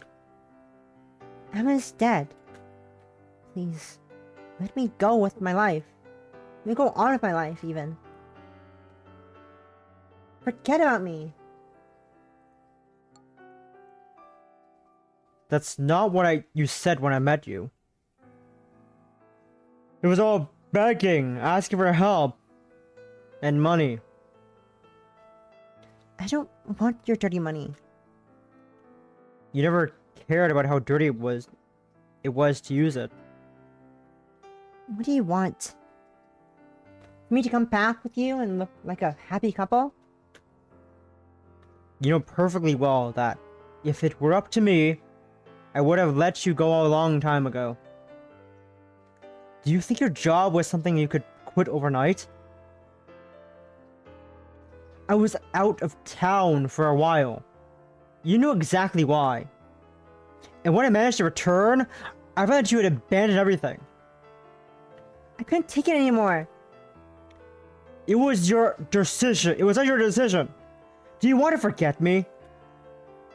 Go for it. You want me to not see you? You don't want to see me ever again? Perfect. But to question my word because of your games, even putting myself in danger. After everything that was going on during my time out of town, I will not allow it. I'm not going with you. I'm not leaving. I've decided to stay with Thomas. Why did my phone vibrate? What for? What do you want? What are you yelling at me for? Nothing important, it seems. Okay. If it was important, I'd fucking know. At that moment, Seth turned his head towards me. His look had changed. Or looked like patronizing.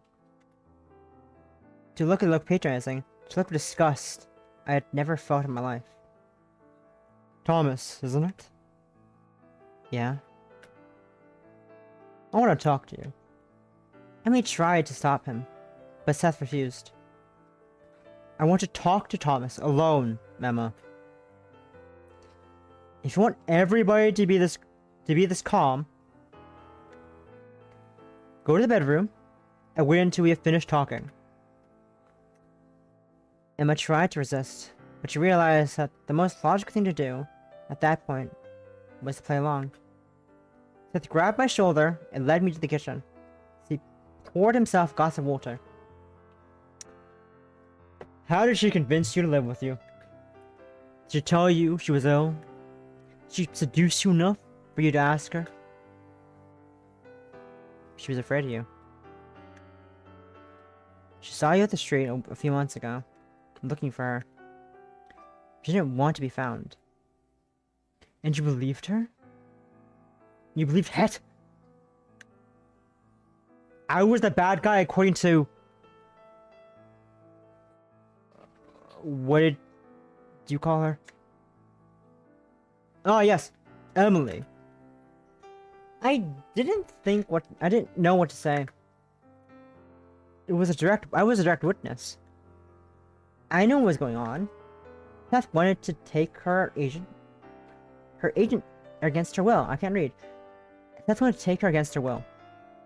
Seth was the one who was harassing Emily. But I admit that I had a lot of unanswered questions. Seth, I don't know what happened between you and Emily.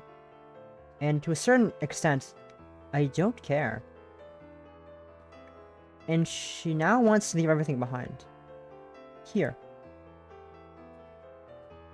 Why do you want to make this more complicated than it needs to be? Do you think I'm the one complicating everything? Every word that came out of Seth's mouth confused me more and more. I knew that Emily had a difficult life and that she ran away. And when she ran away, she had received help from Seth in that park.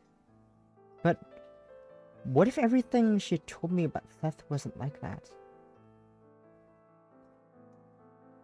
Thomas, one question before you continue.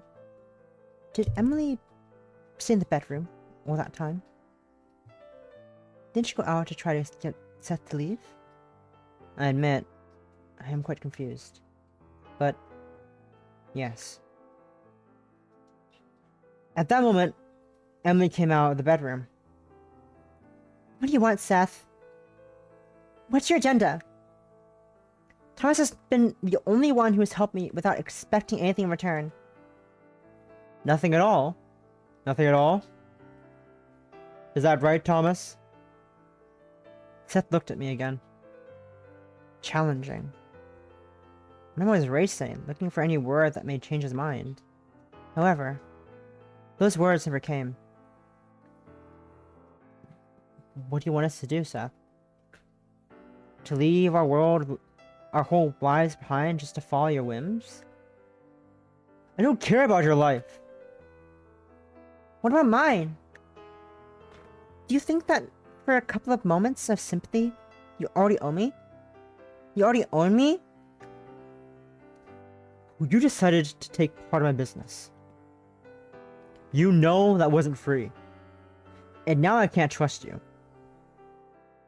Even though I've given you everything you have. You betray me like that. At that moment, Seth grabbed Emily's arm and forced her to go with him. They walked through the door of my apartment while Emily was trying to get away from Seth. Not knowing quite what to do, and trying to release all the rage I felt inside me, I only got one word out of my mouth. Seth! Seth's surprise quickly turned to me. At that very moment, as Seth lost his focus, Emily managed to break free. Quickly, Emily ran to the end of the corridor and went upstairs. What have you done? Seth's rage was increasing by the minute. Without batting an eye, he decided to go after Emily, and went after them. Upstairs, Seth was knocking on Emily's apartment door. You don't know what you're doing. I know I'm protecting her from you. Emily is not no helpless little princess.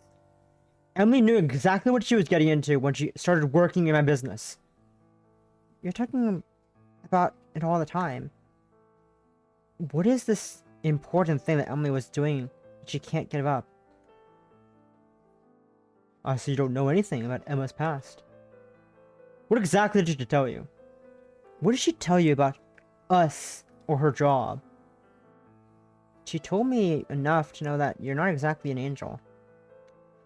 She tried to help other girls like her to move forward. Did she tell you how she did it? Do you know what she was doing to help them? Did she kill? I didn't know what to answer. I didn't want her to... I wanted to hear words Seth was telling me. We got back, the phone's ringing.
I'm back. Sorry about that.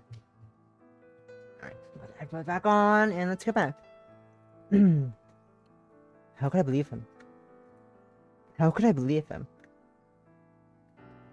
Emma helped girls like her, yes.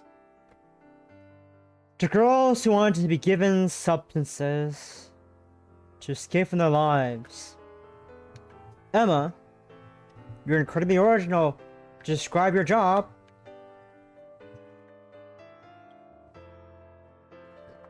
Honestly, I would have never have thought of that. I didn't know what to say. Emily was...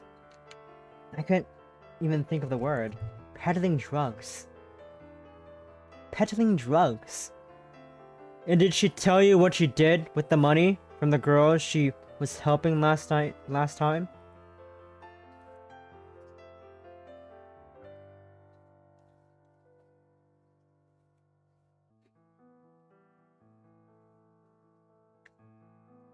How do you think she was able to rent this apartment and to survive all this time?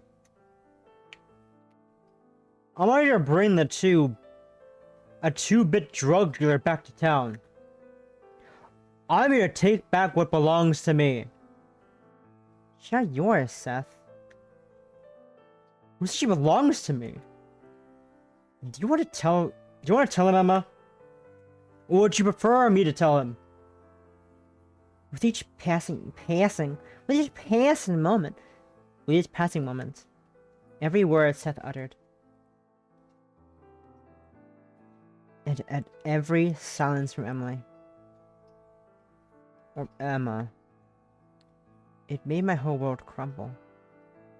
And in that desperation, I just want to know the truth. Tell me what? Emily fled town not because she was afraid of me. She knew perfectly well that she could have left me and I wouldn't have lifted a finger for her. She left the city because she stole a lot of money from... How do you describe it, Emma? Yes, from the girls she helped. And that's not the worst of it.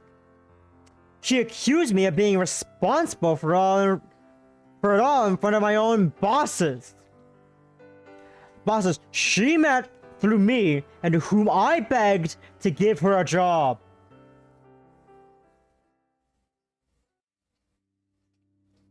At that very moment, she opened the door. Just for a moment, Emily knew that Seth had his back to her, that she would be focused on talking to me, and that I would be paying attention to the door of her apartment. Quickly, I knocked Seth out. I still don't know how. How to knock him out? I don't know. It just happened. I don't know how I knocked Seth out. It just happened. What the fuck do you mean it just happened? How'd you just knock a guy out? What the fuck? I went inside Emily's apartment and left Seth outside. Are you alright, Thomas? Emily, is it true? I don't care what your name is. That's the least of it. About the girls. About helping other girls. Was that true? Have you told me a single truth since we met? Thomas. Sorry. It is true that my name's Emma. But I'd rather you didn't call me that. It is true that I sold... that. For rich girls. Rich girls? Huh? But I was really trying to help them, Thomas. You know what I went through with my parents. Do I? Do I know what you went through with your parents? I don't think you really know jack shit, really. I don't fucking know shit. I don't know fucking shit. I understood them better than anyone else. Many asked me to sell to them, and others saw in me someone they could trust. Thanks to me, they knew what they were doing, and I even tried to make sure that what I provided was their last choice. Emily, I don't know what to say. What the fuck? The fuck? I want to believe you, but that... it's not much better than what Seth told me. Sometimes things are neither black or white. I know I've had to do horrible things to survive. Be able to find what I really love. Photography. Like taking photos of you behind your back, like a creep. Like a weirdo. You. My heart, at that moment, did not know what to do. Just like the day she pulled the gun. Now I felt that even though I was hearing something horrible from her own lips, like a gun, I could only feel that Emily had struggled to keep going.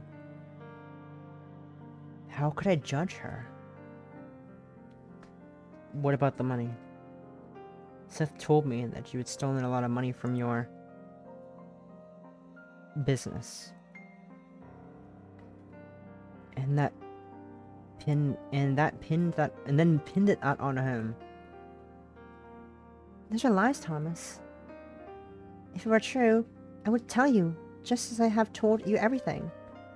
He does not deserve a good thing in this world. He's using me as a scapegoat in his boss's eyes. The same bosses that are looking for him to get their money back. That's why I left town. I knew if he came back, he would want to use me so that all the blame for his shady business would fall on me. Who would they believe? The newly arrived girl from a wealthy family who was barely making sales they demanded? Or Seth, who had been by their side for a decade? His plan from the beginning was for me to take the fall. I had seen Emily all that time. She did not wear expensive clothes. Peter was really modest. Even her camera, which was almost part of herself, was halfway between an amateur and a professional one. If she had stolen so much money, wouldn't I have seen it somewhere?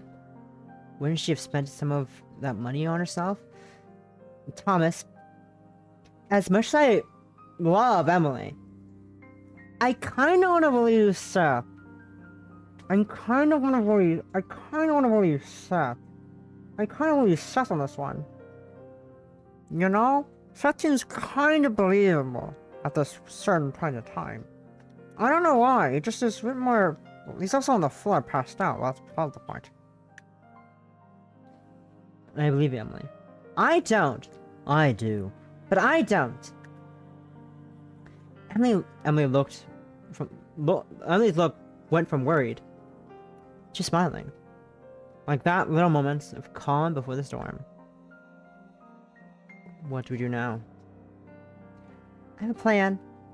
A gun. Immediately, Emily pulled a pistol from her waistband. She has 2 pistols? The same one she pointed at me in the I guess she got it from the box, which has been in the room for a while. Are you going to kill him? If there's no other choice. At that very moment, Seth managed to force the apartment door open. We didn't hear that. We didn't hear it happening. We didn't hear him breaking the door down or anything. He just opened the door. Wowee! Wowee! How? Seth's magnificent figure.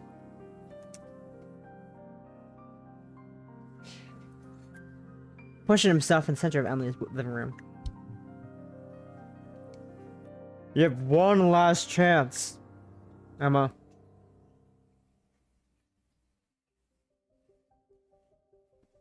What is it, Thomas? What happened when Seth entered Emily's apartment? I remember how it all turned out, but I can't remember exactly at that time. What happened at that time? Other times when you tried to remember things, you told me that you tried to confront Seth in one way or another. Why should we disclose any details? I think my mind is starting to be a bit clearer. All of a sudden. Wowee. Drugs. I was knocked unconscious.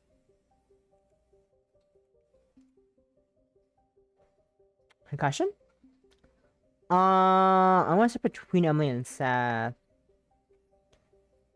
You've come with me. No one will get hurt. Seth, you have a chance too.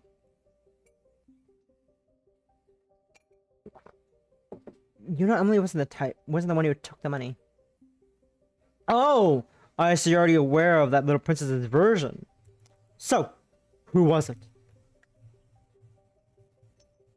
Has the dog eaten it? Seth, if you screw up on our boss's assignment, or your greed made you lose it, it is none of my business. What do you think the bosses will do when they see you with me? Even if they believe you, you will still have the same problem. I was your responsibility in their eyes. The best thing we could do, both of us, is disappear. Great timing. You're way ahead of me on that. You already have a house and a husband. But for me, that's not enough. At that moment, Seth pounced on Emily. I tried to get in the middle, but she pushed me aside as if I meant nothing to him. You do know nothing about him. I do know nothing about it. I was half unconscious, but I could see everything going on around me. At that instant, just 3 feet away from her, Emily pointed the gun at Seth's head. I see. The kitty is finally showing her claws. Seth, don't make me do this. I'm not making you do anything. I ain't doing shit. When I arrived in the city, you were the one who noticed me. You gave me a house, food, something to start fighting for. But I want to move forward. I want to live a normal life. Please leave. Leave me alone. What about your own dreams? What about your hopes? I'm not going to let a bunch of note banks, which on top of everything, I am not responsible for losing. Take away everything I have fought for all this time. Said the pounce on Emily. And all of a sudden, a dry sound flooded the room. The fuck's a dry sound, though? What does a dry sound mean? What is a dry sound? Dry sound meaning? Unprocessed original audio from which no, that's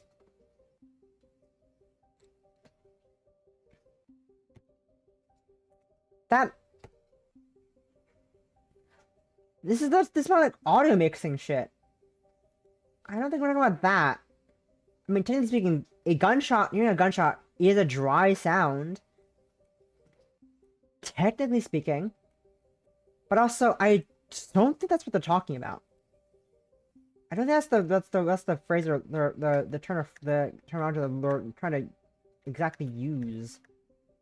Describe what this dry sound is.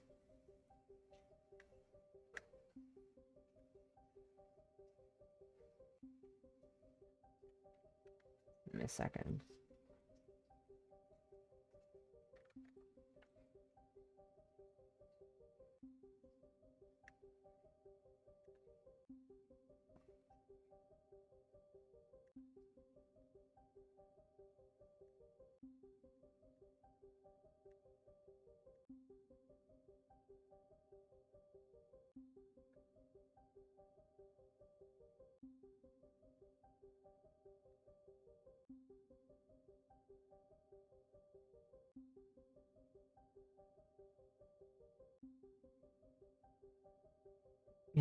In the movies, you usually hear the gunshots in a very different way. It's that the sound lingers in your ears for only a few seconds. My ears are fucking ringing. When you hear a gunshot penetrate a man's body.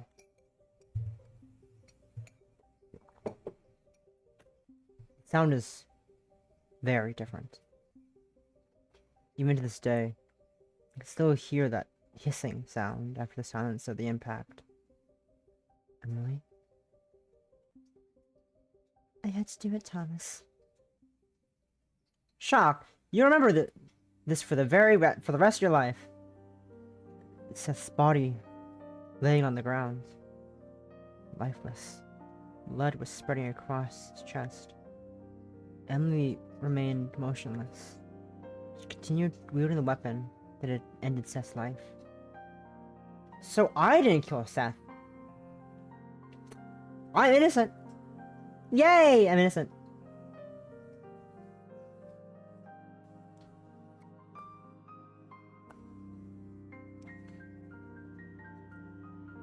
As if she could not get over what she had just done. Taking a person's life. A person who wanted to take hers. Someone who wanted to drag her to the fate that, in the worst case scenario, could cost her her life. But at the end of the day, killing someone in any case, mentally, it is the same. Thomas, for the first time you've managed to tell me in detail how Seth died. I think we're making progress. Yes. I think I'm clearing my memories too. I think I'm ready now. Are you sure? I also don't want to put pressure on you when we've made such progress. Yes. I think I'm ready to tell you how I killed Emily. You don't look too well, Thomas. Okay, give me a second. I need to go do a bio break, but once I come back, we're gonna be finishing. I'm finishing and continuing this game. Be back for bio break. BRB. BB.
Thank you for the lurk. Sorry, I missed.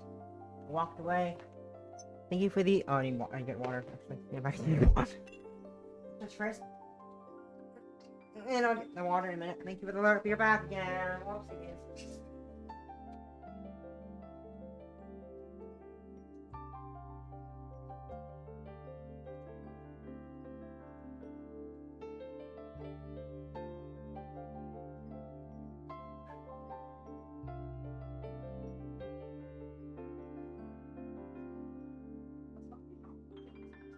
What's going on, man?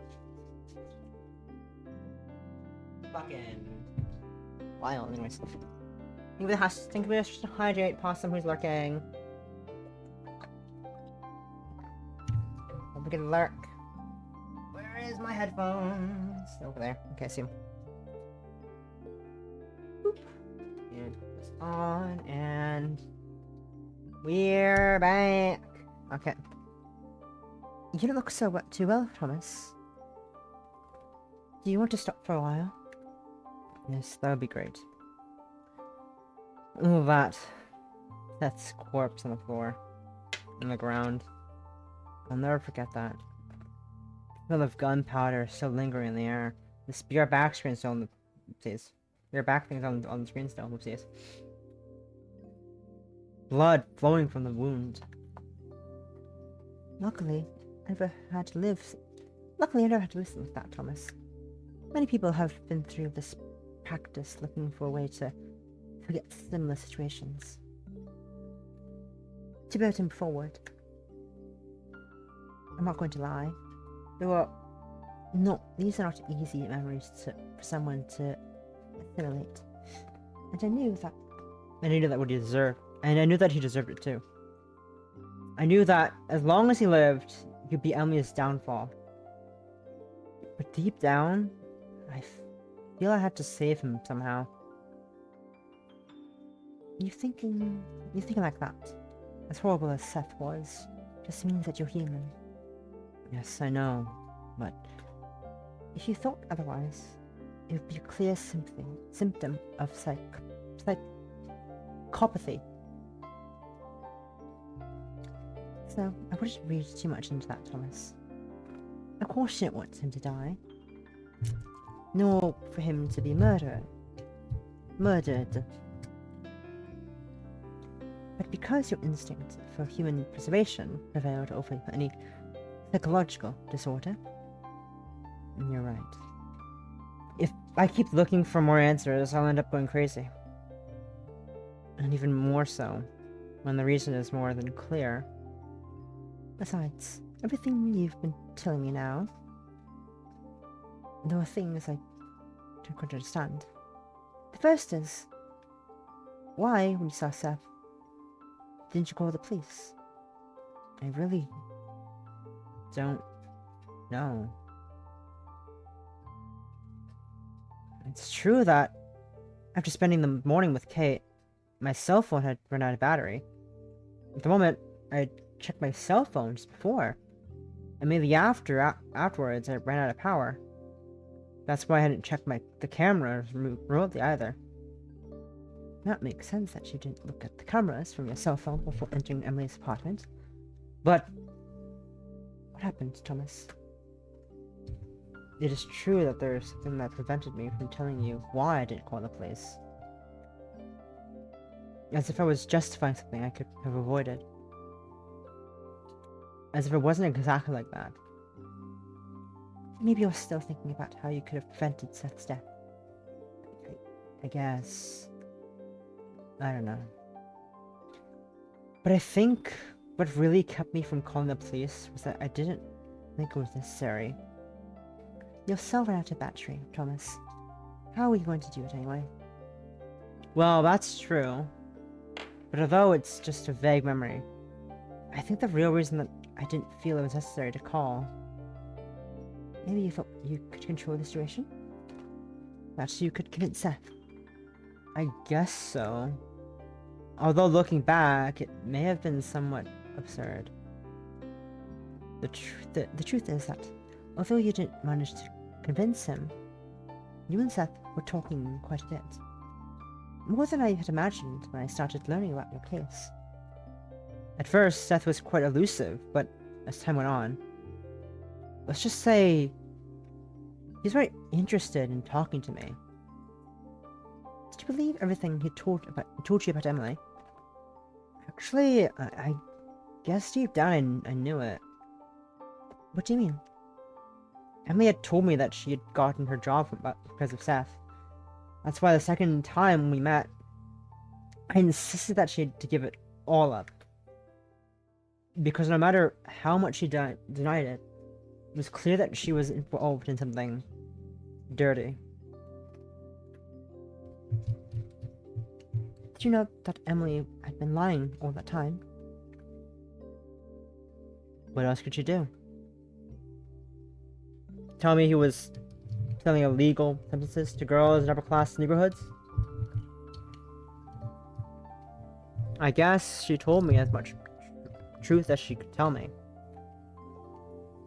although ignoring many of the most important parts. Not to mention that it would not be something her bosses would approve. I doubt they would let her speak openly about her activities. So when I heard about it, I was shocked.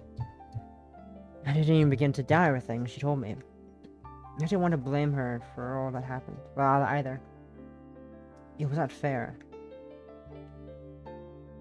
What about money? How could she possibly steal all that money with their standards of living? I can never believe that. It didn't make sense to you, did it? If she had got enough money to put Seth in danger, wouldn't there be at least some whim of something out of the tune with her meager income? Emily's camera was old, perfect for a beginner who was just starting out as a professional. The computer she was working with, I had to buy some parts myself to make it work a little better. What Seth had made, what Seth had said, made no sense at all. Maybe just wanted you to take his side. Yes, completely. In the end, if he had convinced me at all of all that, it would have been really easy for him to take Emily. But Emily's old Emma's relationship with Seth.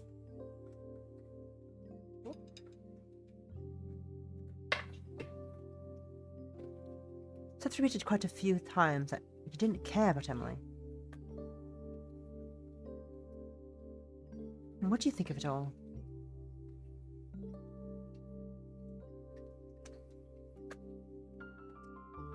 That Emily knew much more than she had told. Sorry, I'm putting something away. Look behind me. I'm some chapstick. My lips are dry again. We're back though. We're good. They're dry. We're back. Emily knew more than she told. I'm sure Emily knew Seth was looking for her, but not because of an obsession with her. He was looking for her because he knew what had happened. By the time I met Emily, Seth had been already exiled from the city. She could continue with her activities, and now I understand why she didn't change her lifestyle. She was most likely being watched, having every single movement tracked. It all starts to make sense after all. Yes. After pointing that gun at me, I understand that she wanted to force things. Escape from all that somehow. That's why she moved to a friend's house, and later on, changed cities. Having started using another identity was surely helpful. Yes. Emily, in the end, was still a victim who wanted to escape her own life, her own fate, even. Speaking of escape, Thomas, why do you think Emily went straight up to her apartment when she was able to get away from Seth? Why not go directly to the street? Why not try to be in a public space to stop Seth from doing something? The only thing I can think of, it was clear to me that the only option was how it all ended. After all, What could the police have done for her? They already failed her. Even her contacting the police in the old city. Everything had been for nothing. Do you think that when she saw Seth, she already knew what to do?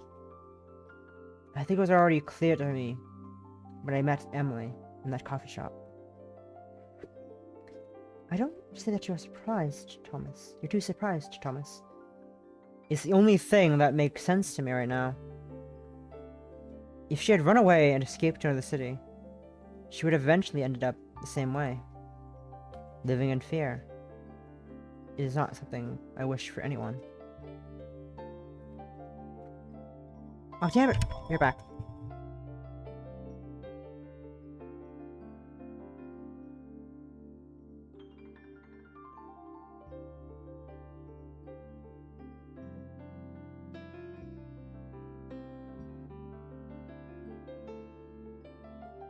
But she could be arrested. She'd killed a person. Who was going to look for Seth? In the end, he was a criminal on police record. If he ended up riddled with bullets in the street, it's not like they were going to spend too much time on him. Even so, I'm surprised it all ended so quickly. What do you mean? Emily knew exactly what she had to do, but in just a moment, she decided to pull the trigger. Even if it was an understandable and rational thing to do, it's still surprising me that she could do it. You think Emily's attitude was cold when she shot Seth? Shot Seth? Honestly, I don't know. When Emily shot Seth, I didn't see the exact moment. I saw her moments later. Motionless, not knowing what to do. But I did see a faint smile across her face. She had managed to leave behind the last thing that tied her to her past. To a past that could cost her life. I know. But even so, it still didn't seem... Doesn't seem what, Thomas? Normal. I'm aware that I cannot put myself in Emily's shoes, but I doubt that I could have killed someone and felt so free. No matter what I had achieved. As you said yourself, it is complicated, if not impossible, just someone who's been through everything Emily went through. Yeah. You're right.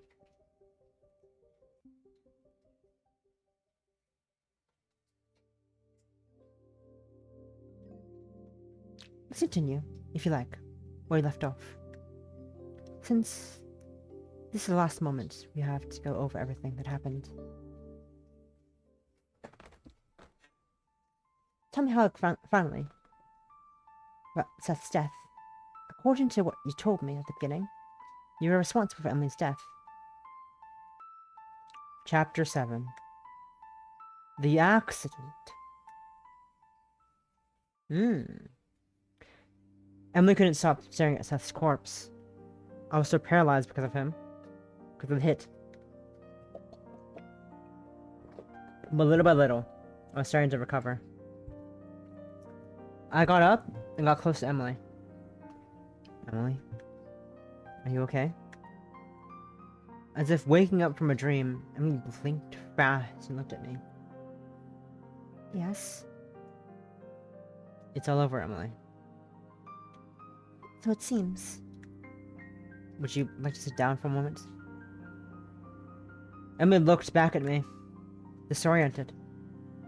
While whispering, she could barely accept my suggestion.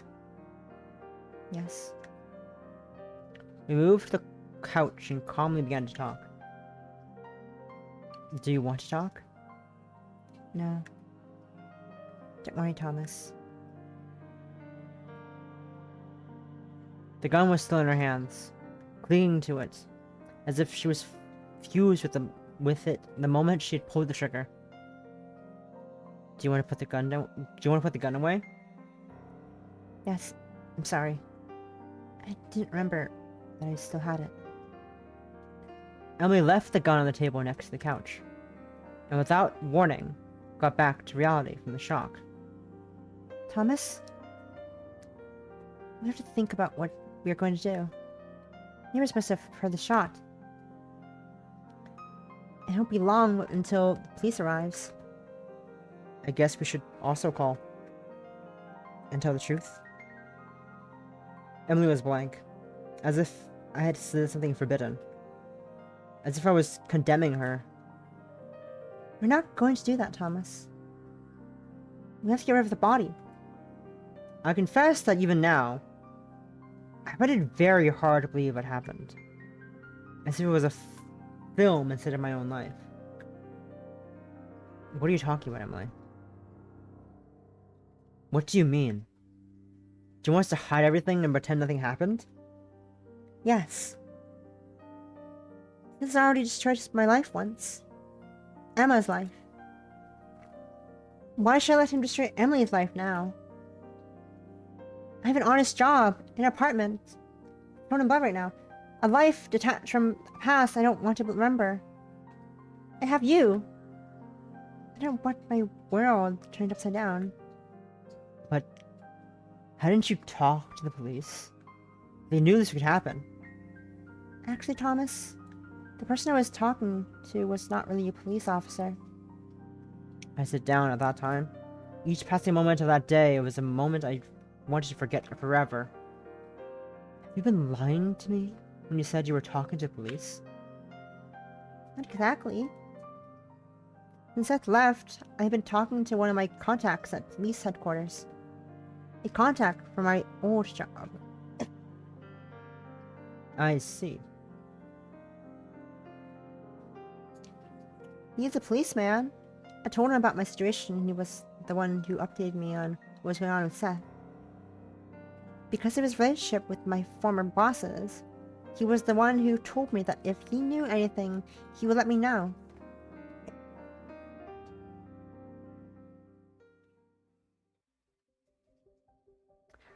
I can't imagine how you must have felt listening to Emily. Sorry. I guess time heals everything. And now that I'm living all of it again, it helps me get through it. So, you helped her? I hesitated a lot. I didn't know what to do. I don't remember. Do you remember what happened? Do you remember well what happened? Everything's so confusing. Give me a second.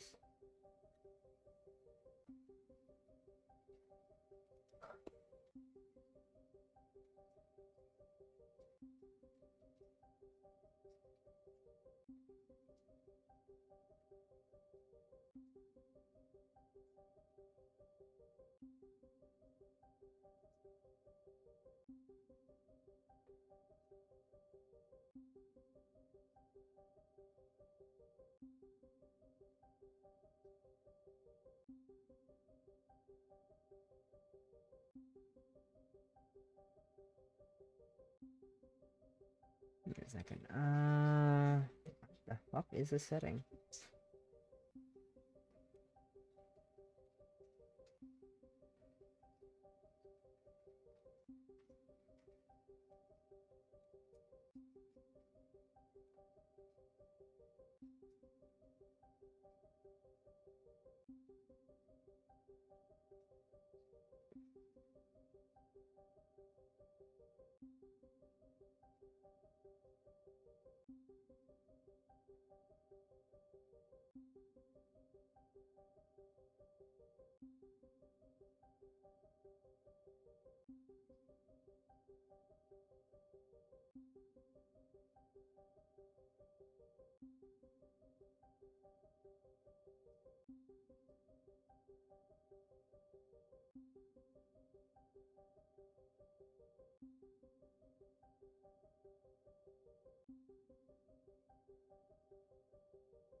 Ah, whatever. Sorry, fucking around with settings again. I think it's so confusing. I think I do remember what happened. Oh, lovely question. Oh, what do I do? We're gonna talk to the police. I thought you trusted me. You've been living in my house. I've even put my life in danger because of you. Now you tell me all this? I don't know what to say. This will get even more complicated if you go on like this. Do you want to be a fugitive all your life? Would you drag me with you?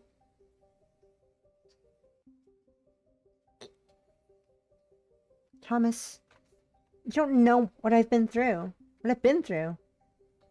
You have no right to lecture me on what is right and what is wrong. I don't intend to lecture you. You're asking me to help you. I can't even say it. We are both in this, Thomas. It's not just about me. It's to protect the both of us. Will you listen to yourself, Emily? What do you expect me to do? If the police show up in a few moments and confess that I killed Seth? That I used to sell drugs? The alternative is be on the run your whole life, Emily. Thomas, I'm sorry.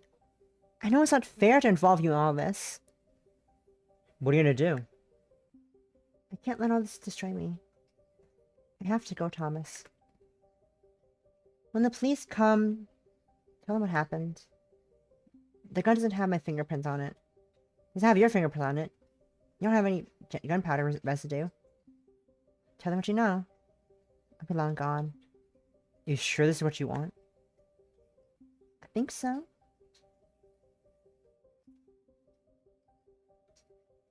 Thank you for all your help, really. In that moment, we looked at each other for a few seconds. I understood what Emily wanted to do. But I could not destroy my life for all that. I wish you the very best, Emily. I'll call the police in 10 minutes. With a bit of luck, you'll have about 30 minutes until they get here. I will miss you. I went down to my apartment, waiting for those minutes to go by before leaving all that behind. Police. We need to talk to the police. I sat on the couch in my apartment. I searched through my pockets to find my cell phone. I connected the charger, and incredibly quickly, the cell phone started ringing. It was Kate. Thomas? I'm calling you, but you didn't answer. Did something happen? I wanted to know how it went with Emily. After everything that had happened, I had completely forgotten that I had seen Kate in the morning. I also forgot about that too. Telling her about a problem that now directly it stopped making sense. I'm fine, Kate. Just in that moment, I realized something Kate had reminded me of. Emily. The baby. Sorry, Kate, I have to hang up. Of course. I ran out of my apartment and up the stairs. I banged on Emily's door, even though I have a key. Desperate. I have the key to her room, her house still. Emily! It's me! Emily opened the door. With caution. She didn't want to open it completely. My desperation made me rush into her apartment. What is it, Thomas? I don't have much time. As I looked at Emily, I was reminded that hours before, she had turned my life upside down. In any case, I couldn't leave the baby behind. Emily, what about the baby? I could barely speak. The adrenaline, the feeling that at any moment anything could be over. But Emily knew exactly what I was talking about. I have no choice, Thomas. I'm going to have it. For a few seconds, we didn't know what to say. Before I could say anything, she took the lead.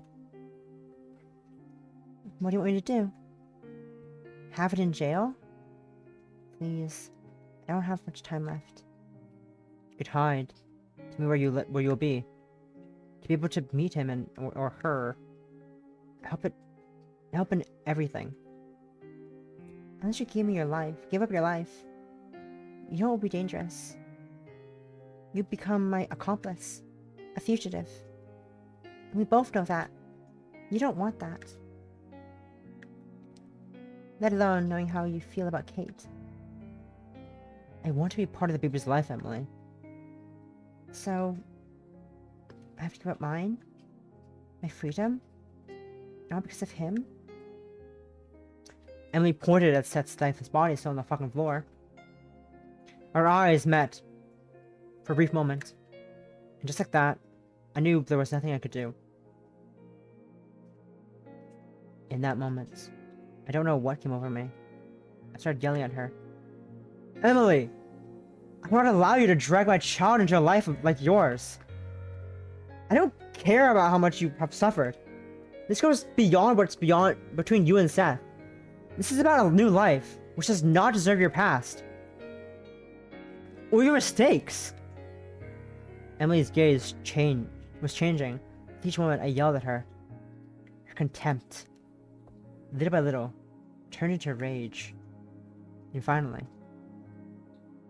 impotence. I'm sorry, Thomas. The decision's been made.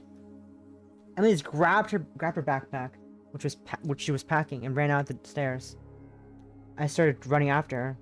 Now I couldn't let her alone. Let her leave.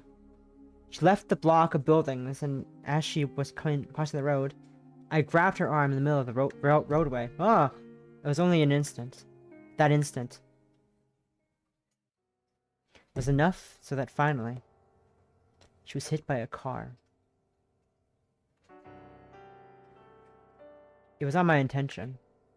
Whether out of selfishness, whether it was for anything else, if I had simply let her go, now Emily and the baby could have survived. Her body lay lifeless in the roadway, emotionless. And that everything she had suffered up to now, in the end, it had been in vain. Hello? What is it, Thomas? I think... Did something different happen? Noah? I think...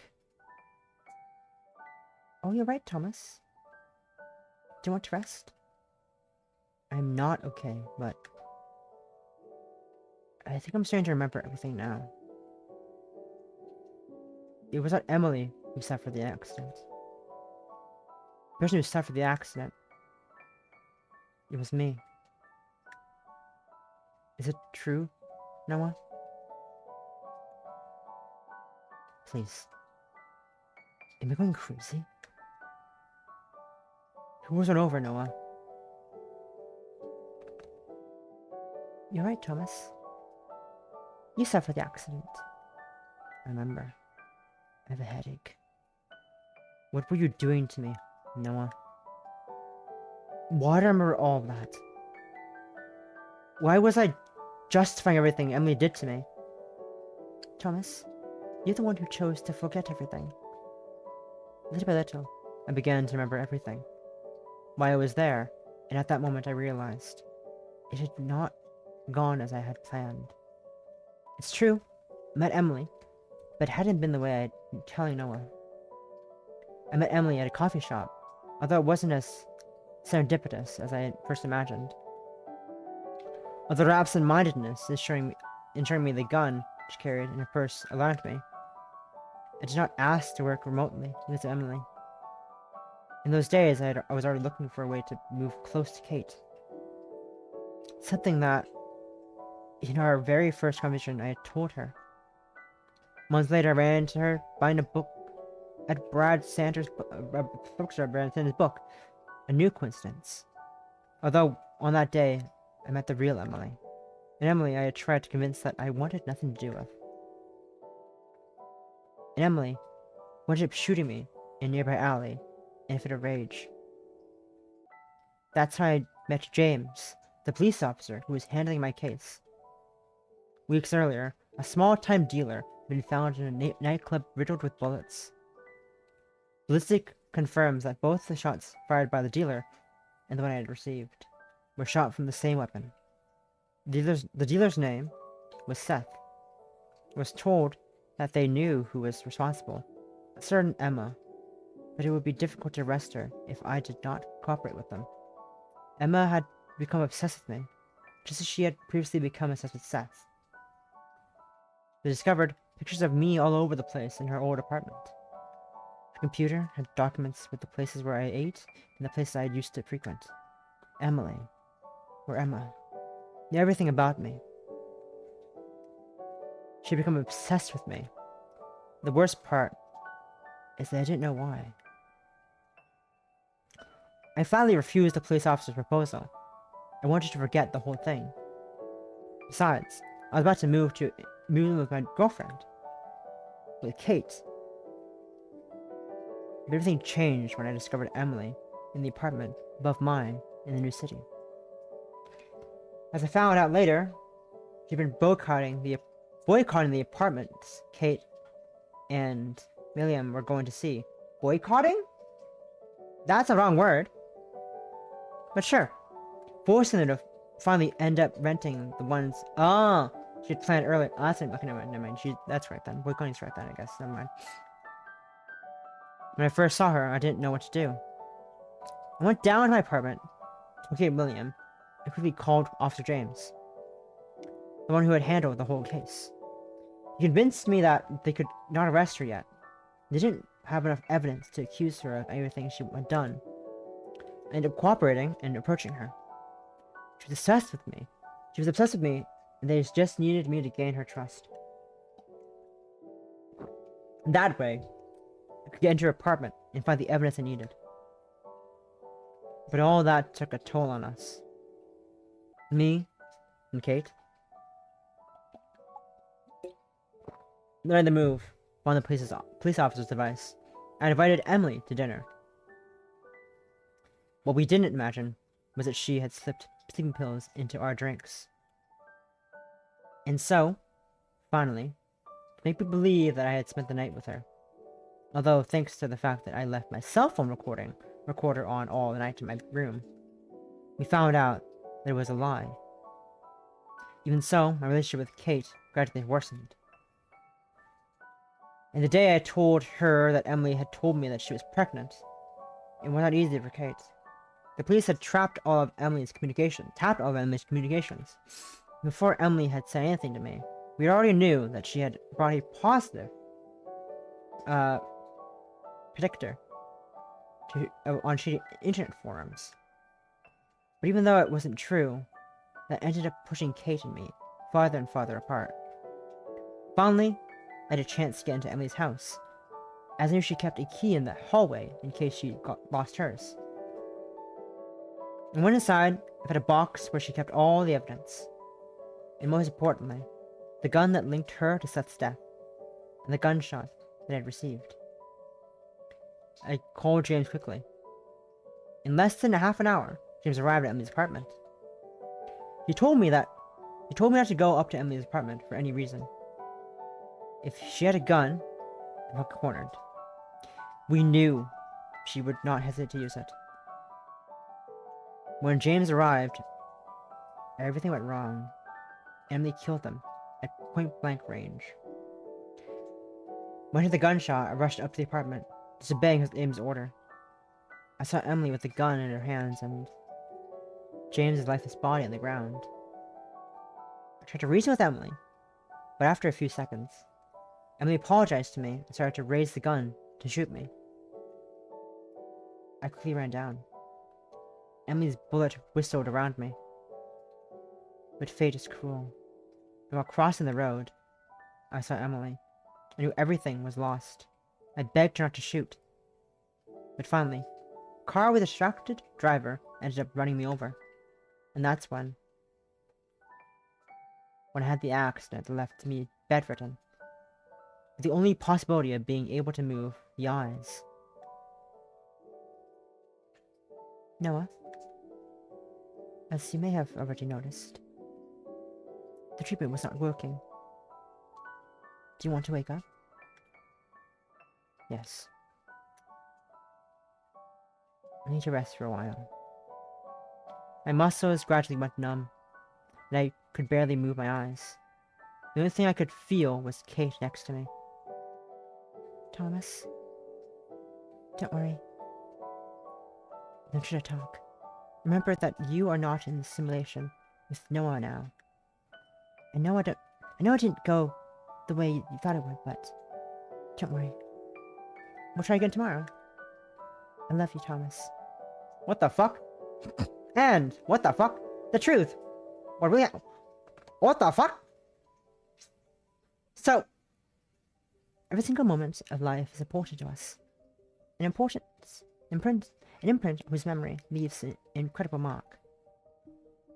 And for those for whom the past is everything, why let them suffer when there is a solution?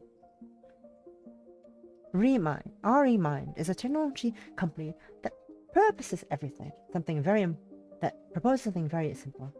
Modify your memories as much as possible so that the patients can achieve the desired result. We offer terminally ill patients a solution so that they can live their last moments as they would have wanted. So, how does it work? It's not possible to modify the mind at will. Each patient must undergo a cognitive assimilation process. We'll start from the original memory that caused the treatment, and we will work from that point. Thanks to our ReMind's cognitive recognition AI, Noah will be guided by the patient's memories. Selected memories will be modified enough so that the desired end can be reached. We want to emphasize the following concept. We cannot erase or modify memories at will. The mind simply detects when such radical actions are taken and the system is destabilized. Through the ReMind treatment, we let the patient together with our guide Noah choose a substitute memories. Memories that, although different from the original ones, are sufficiently truthful and believable for the patient's subconscious. Being able to assimilate with all the introduced memories and assume them as true. Once the first phase cognitive assimilation of substitute memories is over, we move to the second phase. The patient would be plunged into an induced coma and his mind would be linked to ReMind service. There they would continue to live out their last days as they have chosen before treatment. ReMind, a life with you. Do you want to start treatment? The fuck? Remembering Emily. A game designed by Tortita Studio. English post-editing by Mama Duck. Interesting. Okay, so that was interesting. You can result into the corporate document in the following files. Don't forget to leave us your impression on the game on the review. I will definitely do that. Thank you for playing. What the fuck? That was not what I expected. I was not expecting that, of all things, to be what this game was. Have you ever wondered if you were asleep or awake? In their dream, or their day, as somebody's death? I think that's way. Okay.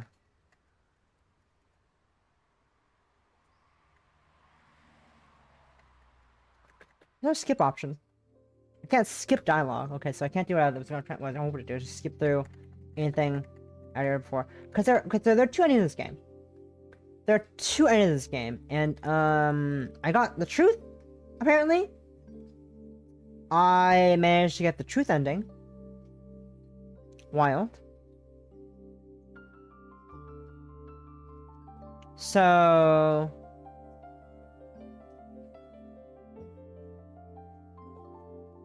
Thomas is super up. What the fuck?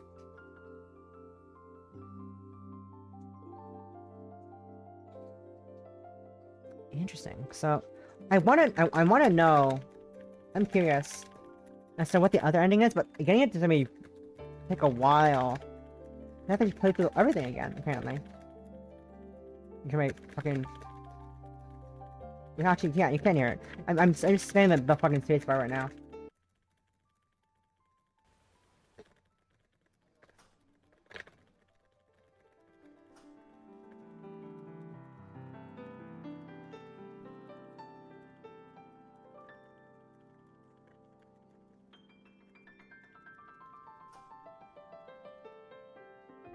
Loud space tapping.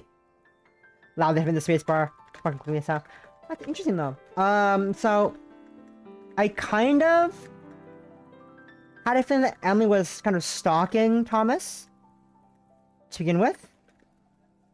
And that was apparently that was correct. That was a correct assumption. I did correctly. I'm gonna pretend to be sick. Okay, take it from there.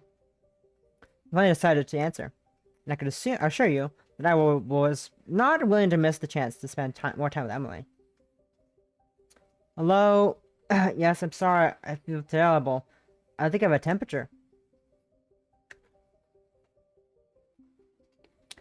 I stayed home. I didn't want to affect anyone. Sure. I'll send the sick note tomorrow. Thank you. Yes, goodbye. Problems? No, that's it. I got rid of that for today. Great! Sick. I'm not feeling very well.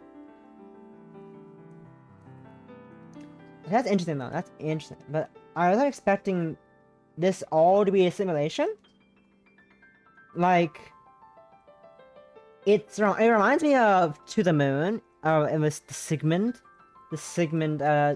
Corp series with like To the Moon and the memory alteration things. I'm not going to lie. Well, maybe because I'm not used to doing it. Well, it doesn't look like it. I guess you have to adapt to the circumstances. Sometimes those circumstances say more than anything else. Maybe. And regrets? Do not know yet. Because find out soon enough. And you don't seem too upset. I guess not. I feel like being here. I just don't know what exactly happened that day. Some time just flew. Yeah. But I'm interested in seeing what the other ending is, but I don't know how to get to it exactly besides playing the whole game again. And just, playing the whole game again with choosing the opposite choice I'd made. The only problem is that I don't know what I chose for everything. So, and I can't use a skip button. There is no skip button actually in this game engine. What is this made of actually?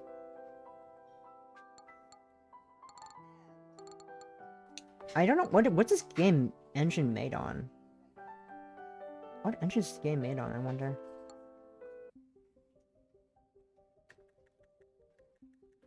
Let's skip through this for a sec. I don't think it tells me what engine this game is made on at all. That's interesting. There's a bunch of achievements for all the choices you can make in this game, which is interesting.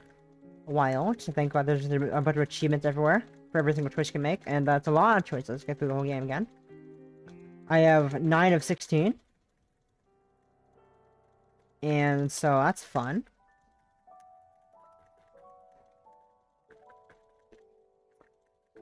I wish there was a skip button. I wish there was a skip button in this engine. there's a skip button, sadly, so I have to go through everything manually. I think guess what this game is made of, because it's not Ren'Py, as evident as by the skip button, as far as I can tell. And I know of like only two visual novel engines, but not really that well, as I'm not like that into visual novel creation process.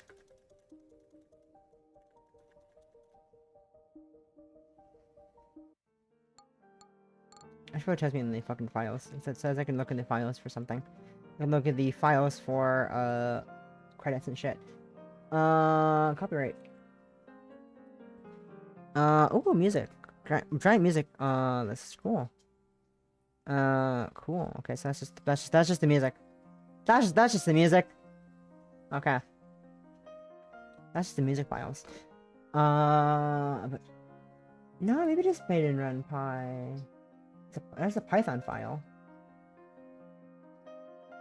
Actually, if I look in the, where's my roaming? I know where the RenPy save files are stored, because I've gone through it many times. Oh, goddamn phone!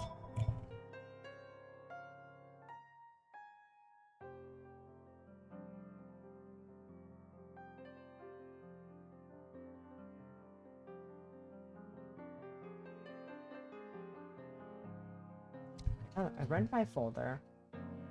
Is this in here? It is! Okay, so whatever they did to whatever they did in this engine, whatever they fucked around with the engine, I assume. I can't skip.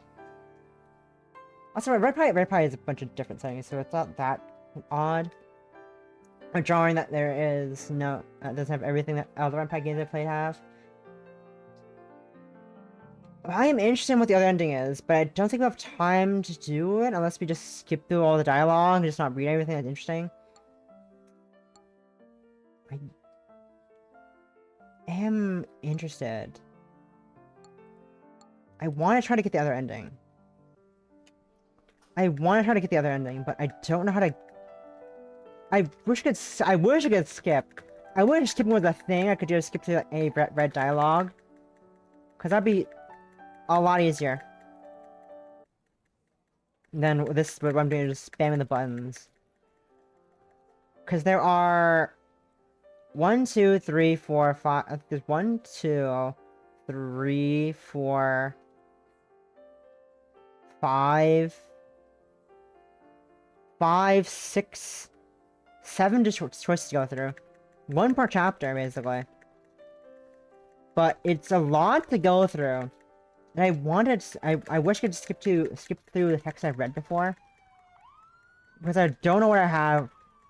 The only thing I knew, I think, is the text that comes after the choices.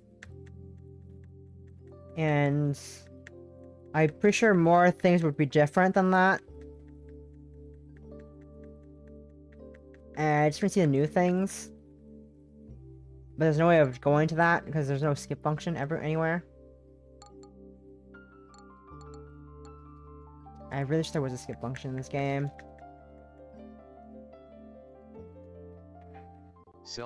Self-voicing disabled. I screenshot by oh, shoot again. What's this? That's hiding. Self-voicing disabled. I press V again. Yeah, there's no skip option anywhere.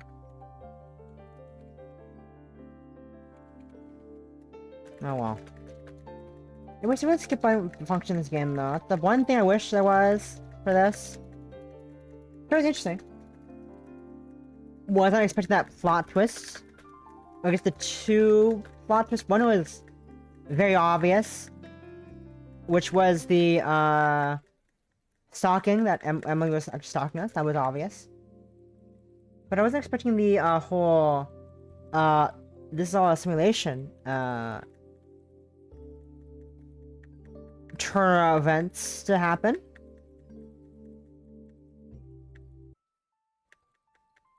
At all. That was not what I was expecting to happen. Yeah, I don't think I'm not. Yeah, I give up. We're not gonna get to that ending at all. It's too much. There's too much to go through. Too much to go through. So let's just go over to the talking screen. I guess that's it then. I guess that's it. Okay. So, I guess if you want to see the other ending, you should play the game yourself. It is a very reasonable price on Steam, if I remember correctly. It is like $10, maybe less than 10 for you guys, because I am a Canadian. But it's like $10. Give it a try. It's links on. Here's the Steam link. If it's on the clipboard still, that's on the clipboard anymore. Lol. It's pinned in chat. I will send it again just in case. So you should check out the game. Remembering Emily, it is interesting. But I guess that's the truth ending. I am curious about the other ending. I'm probably gonna get the other ending myself on my own time. Which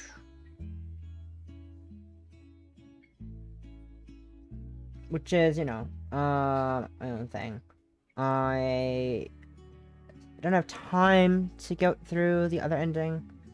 I wish I could. Again, if there was a skip function, I would try to get it. I would definitely try to get it, but I cannot skip the dialogue I've read before. But that's okay. Just play the game yourself. Just try it out yourself. It is cheap. It's on sale right now, introductory.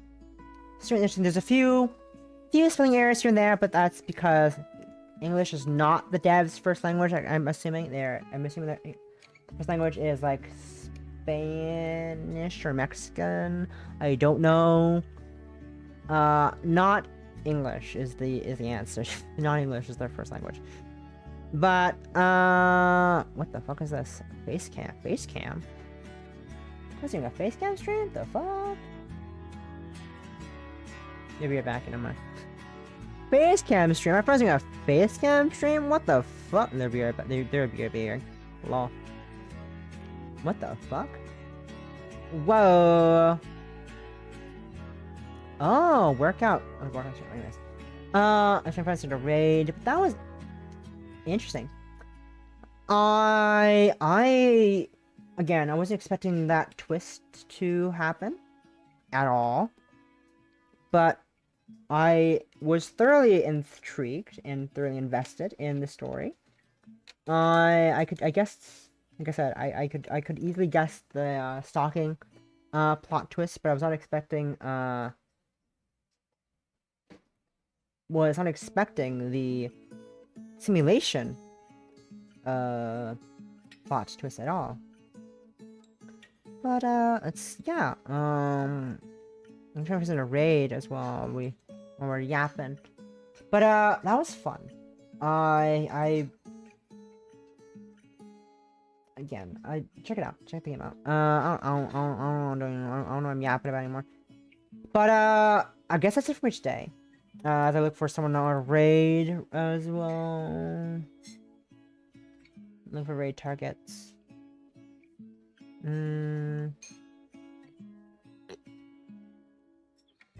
just not raid. I'm just not. Yeah, I'm not gonna raid. I'm not gonna raid today. I'm tired. But yeah, that's it for today. We're not gonna raid today.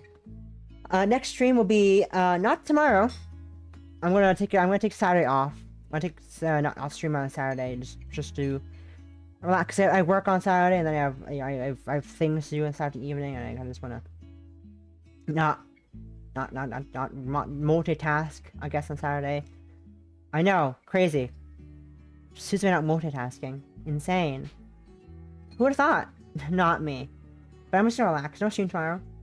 Next stream will be on Sunday, 3 p.m. EST. I'll be doing some Sapphic Sunday.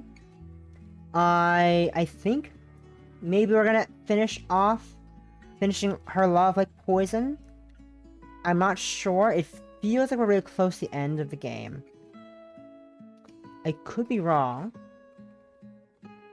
But I think we're nearing the end of Her Love Like Poison. So we're gonna finish the game off probably first again on Sunday at 3 p.m. EST.